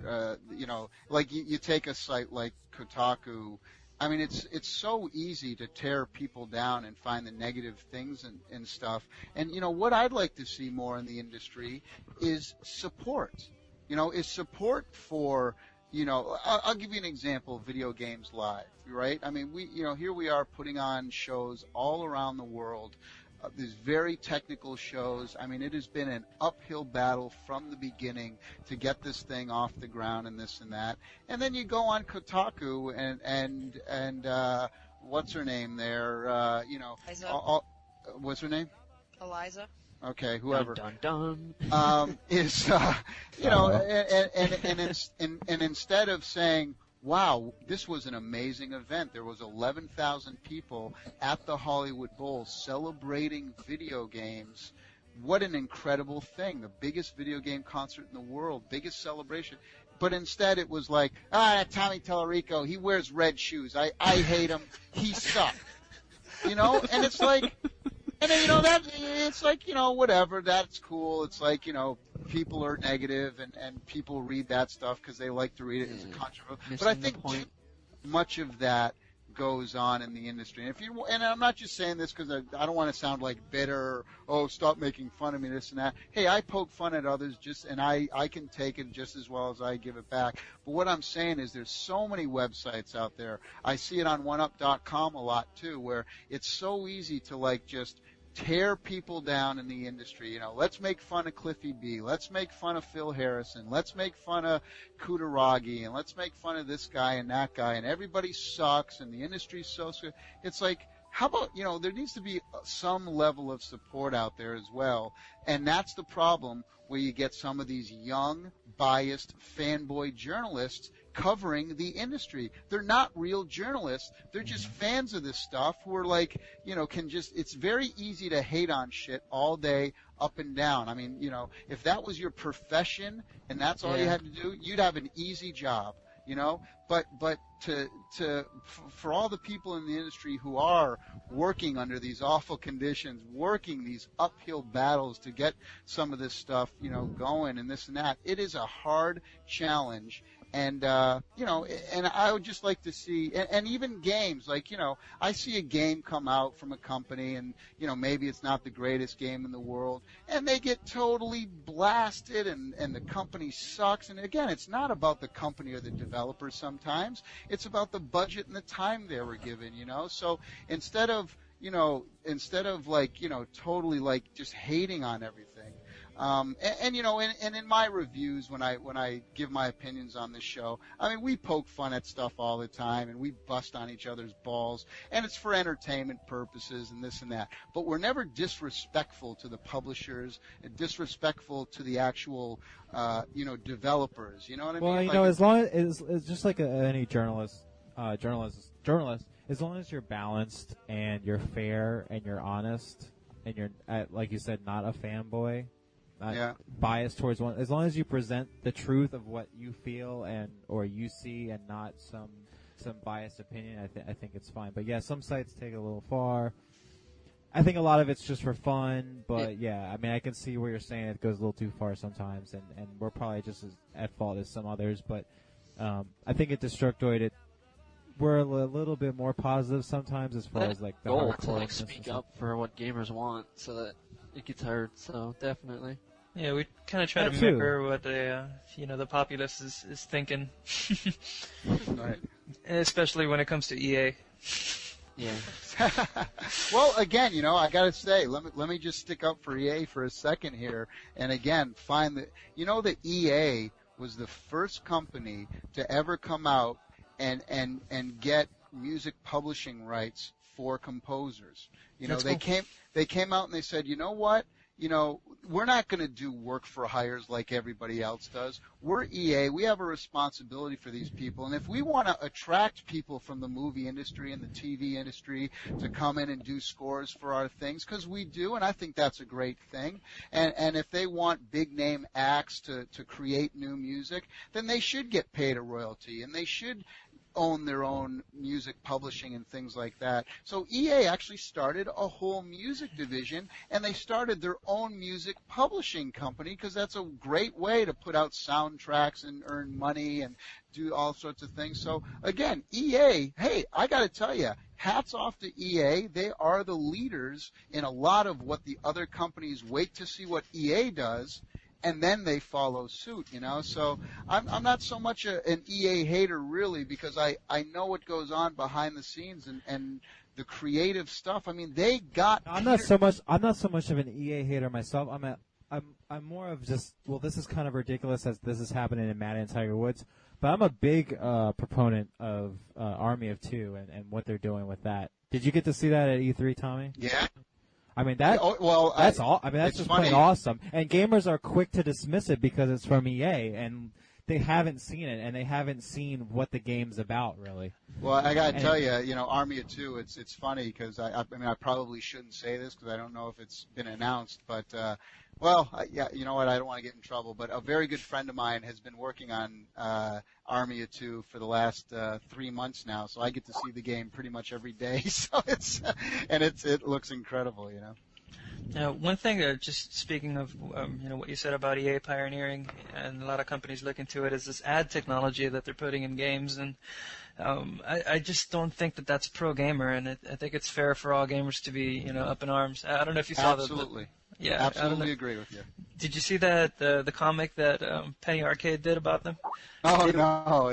Those guys are great. Oh, it was so funny. It was one guy's wife was using his computer, so he was playing Battlefield 2142 and he was seeing Martha Stewart ads.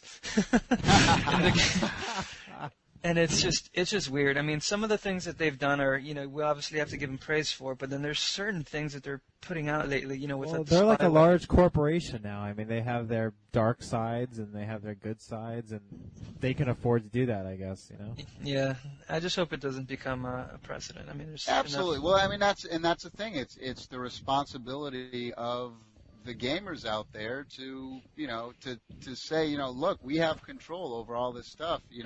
Don't buy it if it pisses you off. Don't. It's like the people, over in certain countries who are like, screw McDonald's, screw that. We're not, France, for example, says, oh, we're not getting Americanized. Screw this. We're against McDonald's. Screw McDonald's. Yet they all go to it. So it's like, well, it's like, don't fucking complain because you're keeping them in business. If you boycotted the place and didn't go, then they'd have to pull out, Yeah, so we got to be responsible as gamers as well. Yeah, you have to stand by your cuts. Yeah. Pardon me. Okay, well, I'd like to get into one of my articles this month because it kind of got passed over. I didn't get a lot of people paying attention to it, but I thought it was pretty cool. The other day I was going through the site. It was actually little known facts about different songs and stuff, like what it was about and how the people came up with it. And I came across this song called Pac-Man Fever. Oh, you didn't know about Pac-Man Fever? Nope, I did not know about Are Pac-Man. you kidding me? How old are you? 25, so there you go. Oh, okay, maybe that was why. I don't know. I guess I'm dating myself. You kid, Pac-Man Fever, Garcia and Buckner. Am I right? No. Huh? That's a trivia question for you right there. Who did Pac-Man Fever? There was actually another great one. They did, not Buckner and Garcia, but there was another tune that was done in the late 70s on Space Invaders, and it is the cheesiest disco shit you've ever heard, and it is the greatest thing ever. Is it sort of like our Anna is a Bot and the Dota song? Have you seen this song? No, which There's one? like No. techno bass hunter videos. No, I haven't. That's so You didn't see funny. that? I posted it. Franz, you didn't see it? No. That's funny. Yeah, there's this guy, I think he's Swedish or Dutch or some Scandinavian country, and he's got this whole song about Dota. And, how they're owning people. And he's got, sound effects of, the characters within Warcraft 3. It's great. It's, supposedly it's really popular. And he did another song called Anna is a Bot about IRC chat. And him being a bot. My favorite obscure ones, and I actually did a post about these songs. A company called Mindscape made a record about Atari songs. So there's a song that's like Missile Command. Oh yeah, no, I have the album. It's a beautiful thing. And right now, because this is an interactive show and we're in video games, here you go. Here's a little bit of Space Invaders from the 70s. Check this out, guys. Oh my God. You sure that's not a porn movie, dude? It sounds like a porno. Watch this. It's like video game porn. Check out this.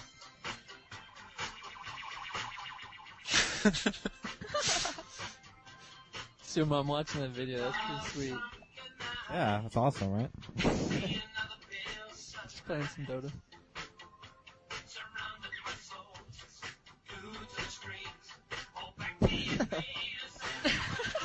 That fucking rocks. The Bee Gees. Is it? You gotta stay with the chorus. Is that actually the Bee Gees? No way. Or they just sound like the Bee Gees?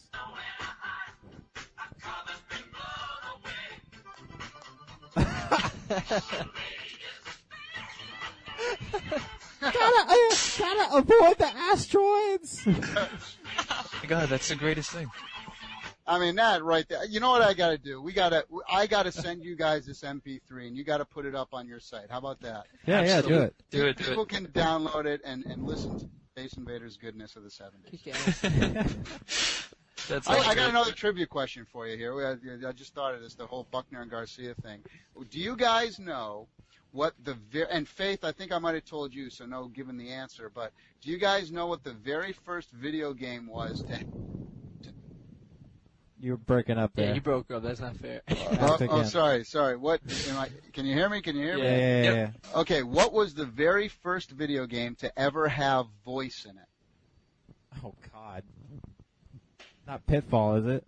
No, not Pitfall. Is was it there before voice? Pitfall? There was no voice in Pitfall. What the fuck are you talking about? I have no idea. I barely remember what I did in high school. Right. No, it was Set us before. up the bomb. It was before Pitfall. Anyone out there? Chessmaster? Lemonade stand? Who knows? We Is it should a have- chess game? We should have the callers call in. If this was a live show, we could have a contest right now. Yeah, maybe we should leave that open, and then whoever can answer it. There you go. I actually have some games I need to give away. Maybe I can give a giveaway. Okay, well, I got another one. We'll give him two. Actually, you know what? I'll give away a Brain Age. I have a Brain Age game sitting at work that I already have that Nintendo sent me. So whoever can answer that question, send whatever. Just answer it in the comment section of the Podtoid, and I'll send you Brain Age. That's right. The Now, first one to get it right. Now, here's the other one. If no one gets that one right, here's the second one. These are all audio related because I'm the composer music guy. What was the very first video game to ever use a live orchestra? Oh, God. And it's not one that you would think. Halo. No, way before Halo. Yeah. Was it a Star Wars game? Nope. My guess is like a Final Indiana Fantasy. Jones. Not Final Fantasy, not Indiana Jones. It wasn't a licensed game. So it wasn't like, we just used the movie theme in it. It was way before movie licensed games. Earthworm Jim. No. Was it one of those games that was like, sort of like movie captured, and you just hit a button, and then the movie did something? Maybe. Missed? No. Was it that date rape game? No. Stalker? No. Phantasmagoria, maybe? Phantasmagoria? It was a game from the 1980s. Oh, okay. And you were. Oh, it wasn't Dragon's Lair or It whatever that game's was called. Dragon's Lair. Correct, sir. Oh! Ding, ding, ding, ding, ding, ding. That's right. Dragon's Lair was the very first game to ever have a live orchestra in it because it was a Laserdisc game and they could do it and they could afford it. And Don Bluth actually told me that I himself. figured it had to be one of those games that was like that. Yeah, it's busy. Okay, so moving along, we're already approaching the 2-hour mark on this podcast, which I don't have a problem with personally, but some people do, I guess. But let's just go ahead and talk about what we're all playing now. And I guess, Faith, you can start. What are you playing now? Yeah, well, as I said, I finally got myself an Xbox 360, thank God. And I finally finished, which I highly recommend to anybody. Well, what game was that, Faith? You broke up there a little bit. Oh, sorry. I highly recommend Okami. I finally finished it. Yeah, that's a good one. The butt and porn game. The booty game. Yeah. Yeah, weird stuff in that game. But So how was the ending? Yeah, Was the dog happy? yeah, the dog. Yeah, it's neat. Now at the end, it shows you your stats, and I didn't die once during the entire game. Whoa. Yeah, well, Faith is uber. it kind of like it was Zelda in the fact that you have your astral pouch, which acts like a fairy. So if you have the full and you die, it brings you back to life, and it also works that if you fall down a hole or something, it just takes a couple of hit points off you and then puts you back where you are. So I did not die once in the game, but well worth it. Definitely like Legend of Zelda. I suggest everyone play it. But right now I am playing Dead Rising, and I gotta say, it's a freaking hard game. I did not realize you have to go. Save point. Saves are bad. I must have done the same mission about 3 times because. Oh, Faith, you gotta forget the missions. Don't even do the missions till you're like way up in level. Spend like the first couple of goes on the game leveling up, and then try the missions. Yeah. Text is horrible on it. I can't read the. I'm not gonna. Wow, Faith is breaking up bad. Am I? Yeah. Dead Rising. Dead Rising. The text is unbearable, and I've got a 32-inch TV, and I can't read it. Yeah, it's ridiculous. And the only time I can read the text is when it's the subtitle for the person talking. So, I mean, that's pointless. It's, I mean, if you're supposed to have the text readable when you're not hearing the person talk. When you need to Just buy an HD TV, Faith. What's your problem? next year. Alright, so Franz, what are you playing? I went out to get Saints Row tonight, and they didn't fucking have it. So What? They were sold out, or they just didn't really? Walmart was sold out, so Ooh. I happily bought Bully instead. But I've been playing Halo 2 up until tonight, like a ton. But yeah, as soon as this is over, I'm cracking open Bully finally and kissing some boys. So You're gonna like it a lot. Nero, what are you playing? I'm playing this weird game called Gonzu. It's spelled, and you want to put this in Google because if you go to gonzu.com, you're going to get some Korean or Chinese thing. It's global.goonzu, and it's kind of like Ragnarok, but the perspective is a little different. It's kind of like an anime spin, and it's really simple to use. It's a free game. You just download it off their site. Can't you ever play a normal game? Why do you go play these obscure fucking games that no one's ever heard of that have some weird perspective? Well, I'm definitely going to jump on Gears of War as soon as that's out. But I'm really enjoying this one and it's free. The price. So what do you do in the game? It's your typical like Ragnarok style game where it's like a top-down level. It kind of looks like a tactical game if you look at the screenshots. But it's your run-of-the-mill stuff. You get you walk around the city. You can chat with all kinds of people. You get quests from this lady when you start, so she kind of guides you along. And it's free? And it's free. Is it based online, or you download a client? Yeah, you download a client. It's based online. There's only one server. I don't think a whole lot of people are playing it, and I think it's actually brand new to the U.S. Wait, can you talk to other people? Is it like an MMO? Yeah, it's an MMO. You can chat. It's really neat. I found it through I found it through a banner that was running on Newgrounds. And it hasn't gotten any press. I think it's hasn't been out for very long, and there's a lot of stuff that's kind of weird that hasn't really been translated. Why didn't you write up a review for Podtoid on it? Yeah, absolutely. I've been playing it for about 3 days, and I'm enjoying it so far. It's pretty neat, and like I said, the price is right. Screenshots look awesome. Yeah, it's really neat. That's cool. What about you, Tommy? Are you playing games for review right now? Oh yeah. Time? Absolutely, it's been going crazy. I actually have a bit of a list here, but Guitar Hero 2 is unfreaking believable. I'm going to spoil it right now for anyone listening. The unlockable song at the end is Freebird, so it's it's unbelievable. It is such an awesome game. That's incredible. Splinter Cell Double Agent on the 360. I just started getting into that yesterday and have not. I'm finding it hard to put down. It's really kind of cool.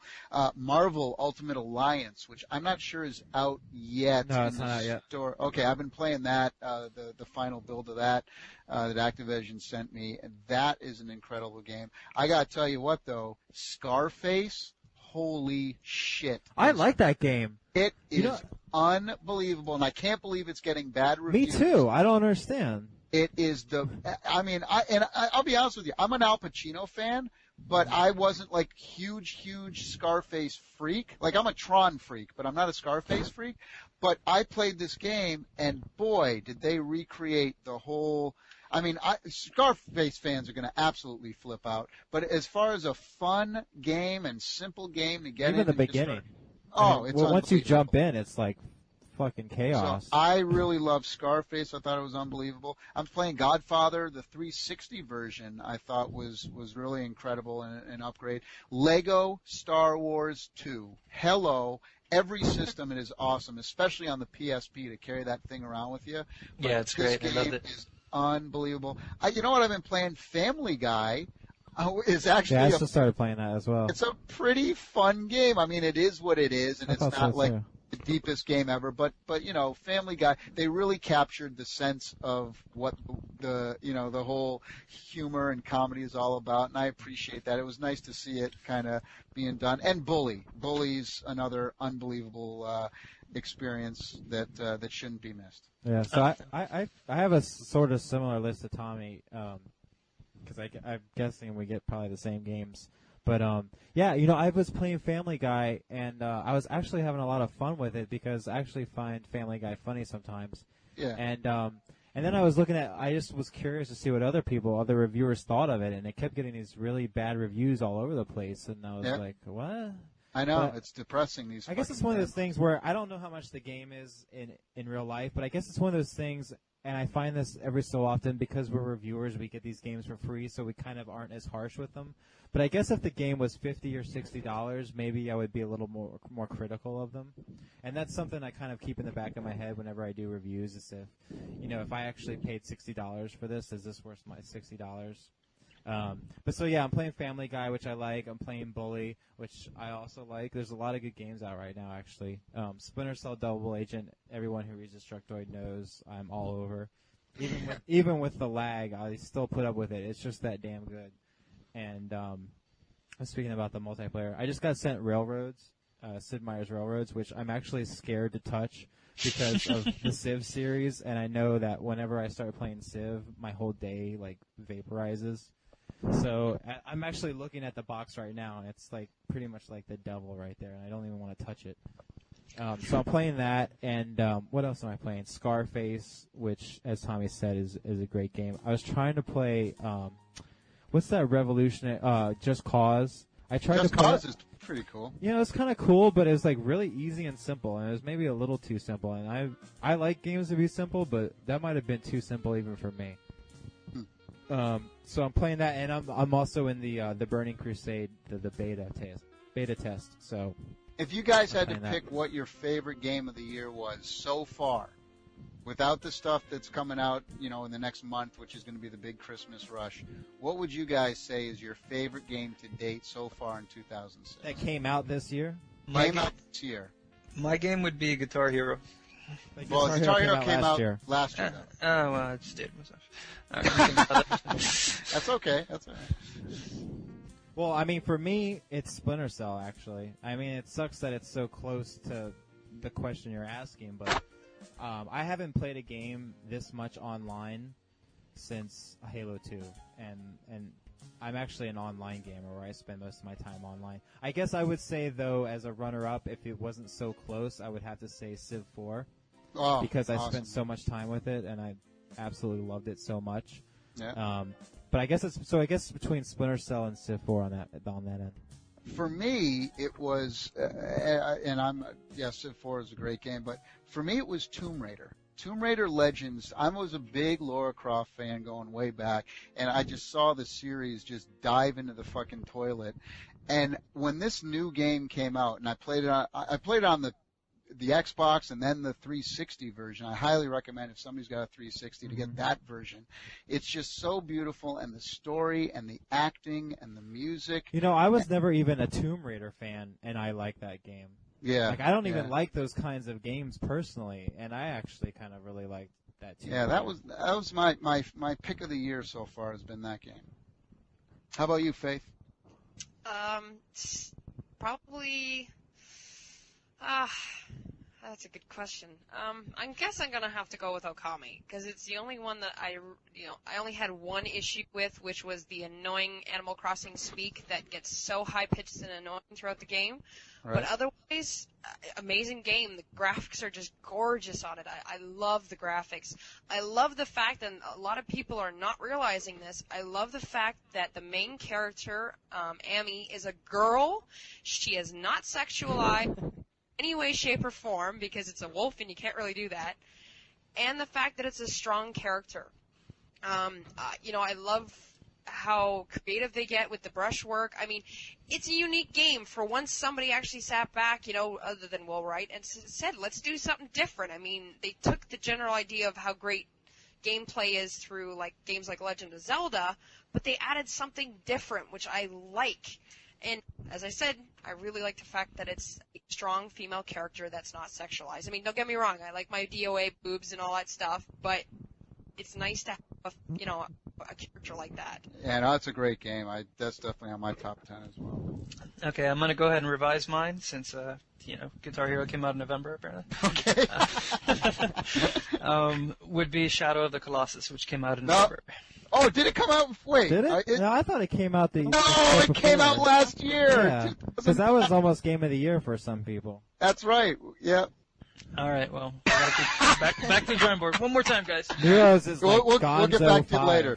Yeah, Shadow of the Colossus was... Sorry, Nero, where are you from? No, I'm in Miami, and it came out in 2006 for Europe. That's what I was thinking. That's what I was going to say. I said maybe if you're in Europe, you're getting this stuff a little late. Maybe that's it.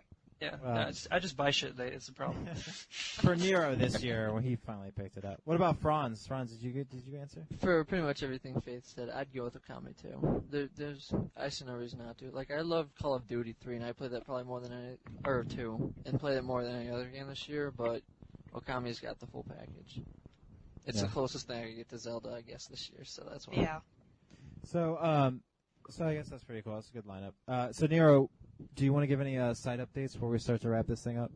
First thing I want to do is just thank everybody for destroying our site.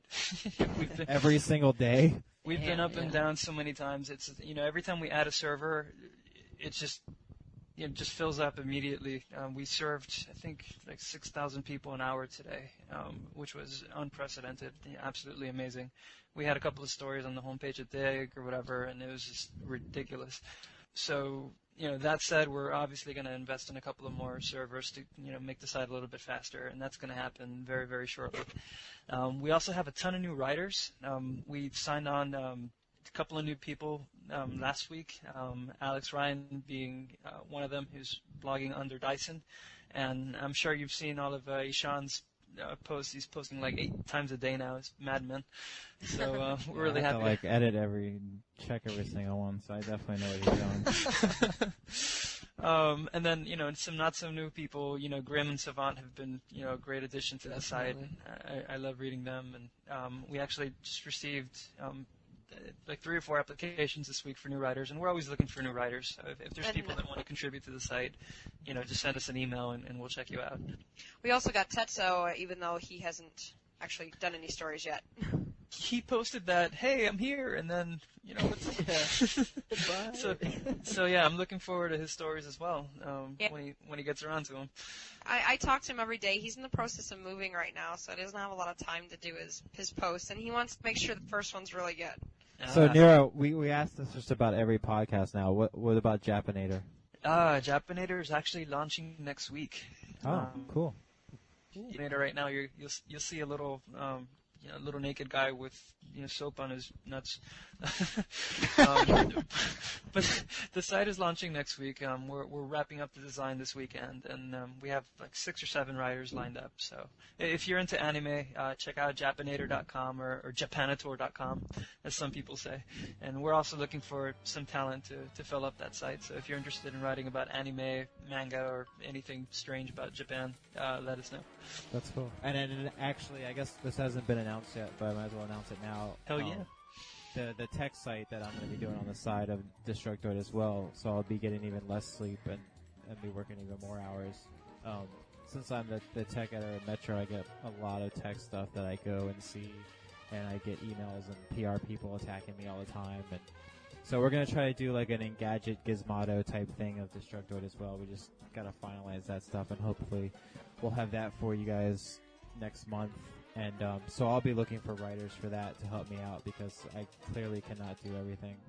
Yeah, I'm going to be needing writers for that. So if you are listening to this and you're a big techie type person that follows the trends, cell phones, things like that, and you want to get involved with that, just let us know.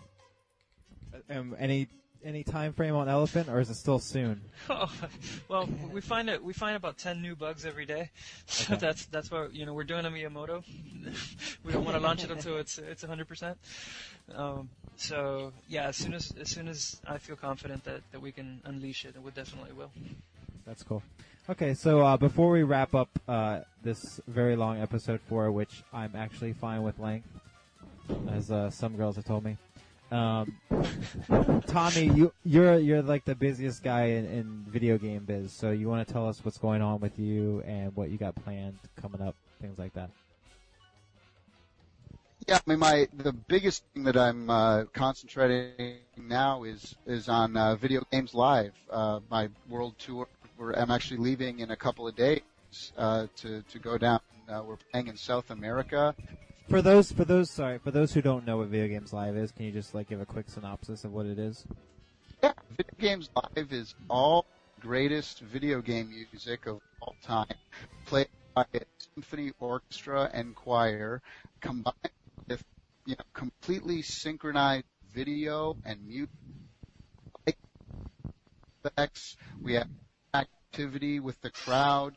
So it's kind of like all of the energy and excitement of a rock concert with the power and emotion of a symphony orchestra combined with the cutting edge visuals and interactivity and fun and activity that games provide. And it's all kind of mixed together to form one big video game celebration.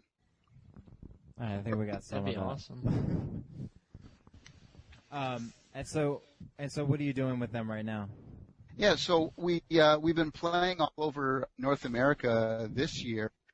We've played in Houston and Philly and Chicago and Indianapolis and Toronto and a bunch of places. But now we're actually taking it to the world. We just played the Hollywood Bowl a couple of weeks ago to a huge over 10,000 people. Now we're going to South America for the first time, first video game concert ever in South America. And what's interesting is the government of Brazil and the Ministry of Culture is actually, helping to bring us down there because they want, it's a great way to introduce a whole new generation of people to the arts and culture of symphonies and orchestra. And like I said, it's a big combination. But what's also great about it is that for all the non-gamers, who a lot of which come to the show because it's a symphony and that, hey, how incredible the game industry is. So it's really, not only are we ushering in a whole new generation of people to see a symphony, but we're also ushering in new people getting interested in games and realizing how incredible they are. So that's cool. So we're in Rio de Janeiro and São Paulo. We actually even got the biggest company in all of Latin America. They're actually an oil company called Petrobras.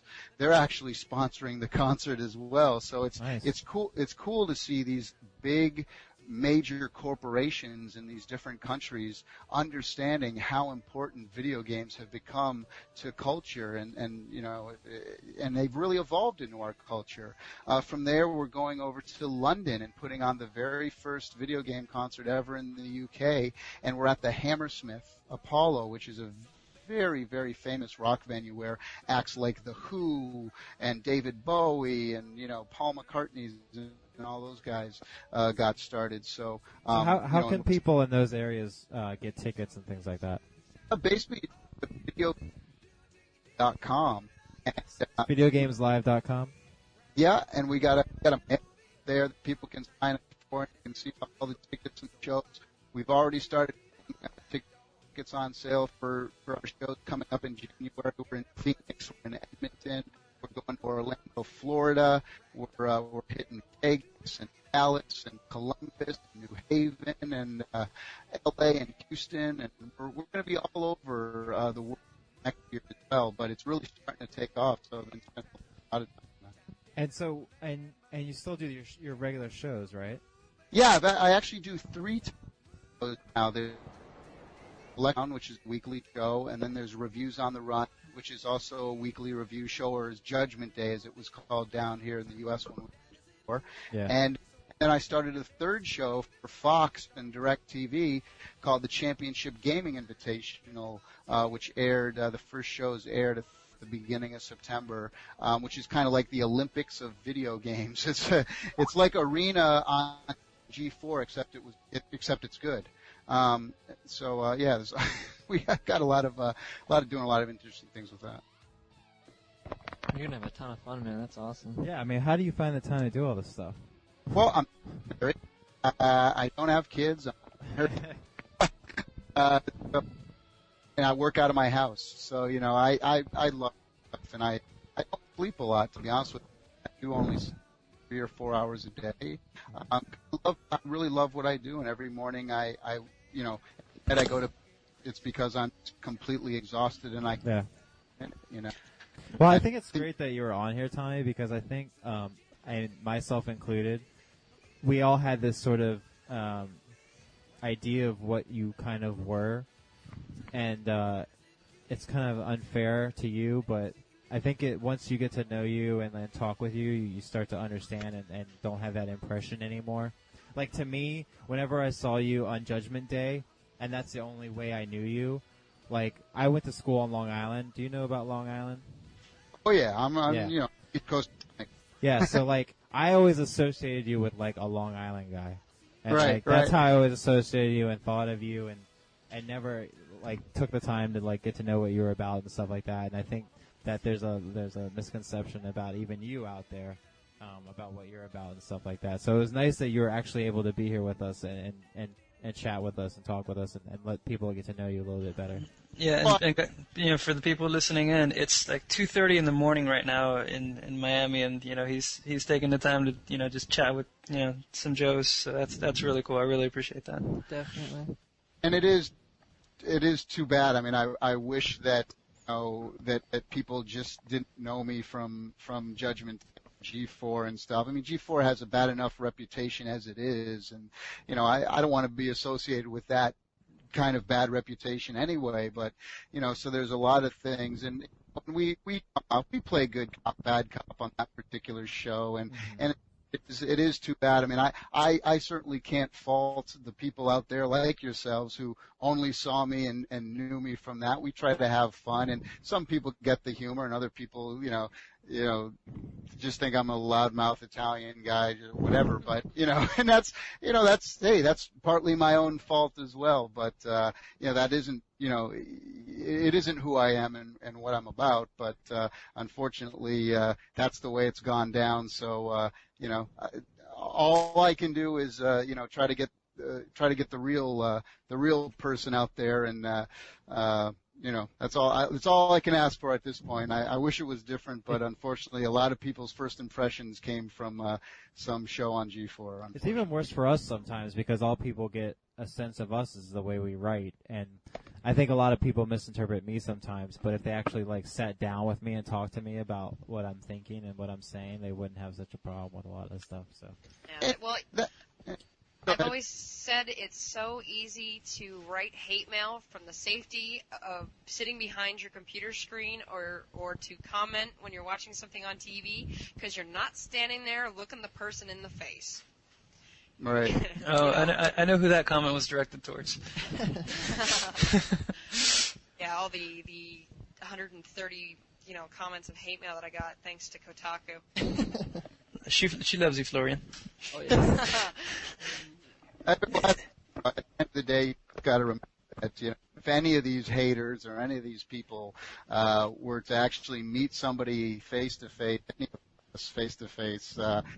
be a whole completely other vibe, and they'd never probably write another bad thing about you. Every bad piece of press that's written on the internet is always from someone who has never met me in person. And the ones, like the girl like Faith, who have actually met me in person or who've talked to me like yourself, those are the people who you really care what they think anyway. That's true. But I guess it's it is 2:40 in the morning. We should be wrapping this up. But I want to thank you again, Tommy, for coming on. We really appreciate it, and it means a lot to us, and it means a lot to the people listening that you came on and took the time just to hang out with us. I mean, you're a super busy guy, and you're a pretty important voice in the gaming industry, whether people want to admit it or not. You have a place, and it's nice that you're able to come on and talk to us. Yeah, you're welcome back anytime, man. Yeah, definitely. Yeah, Anytime you want to be on, you're more than welcome. You'll always have a seat. Love to do it. And so I want to thank everyone else for taking part, of course, Nero, Faith, and Franz. And we hope you guys enjoyed it. Nero, do you want to say anything before we leave? I just want to thank the 30-plus writers that are working on Destructed right now and making it what it is. And also, give a thanks out to the regulars that, tune in every day and post comments on the hour. As soon as I publish something, I see a comment on there, and I keep working on the site hard just because of those guys, and love our hardcore readers, and there's a lot of stuff coming on the site, and we lose sleep for you guys, and I just really appreciate all the support. There's much more we got coming for you guys, and trust me, we're all working to make it a better place for all of you. Yeah, definitely. So thank you for listening, and hopefully you'll see us in episode 5. All right. Bye, guys.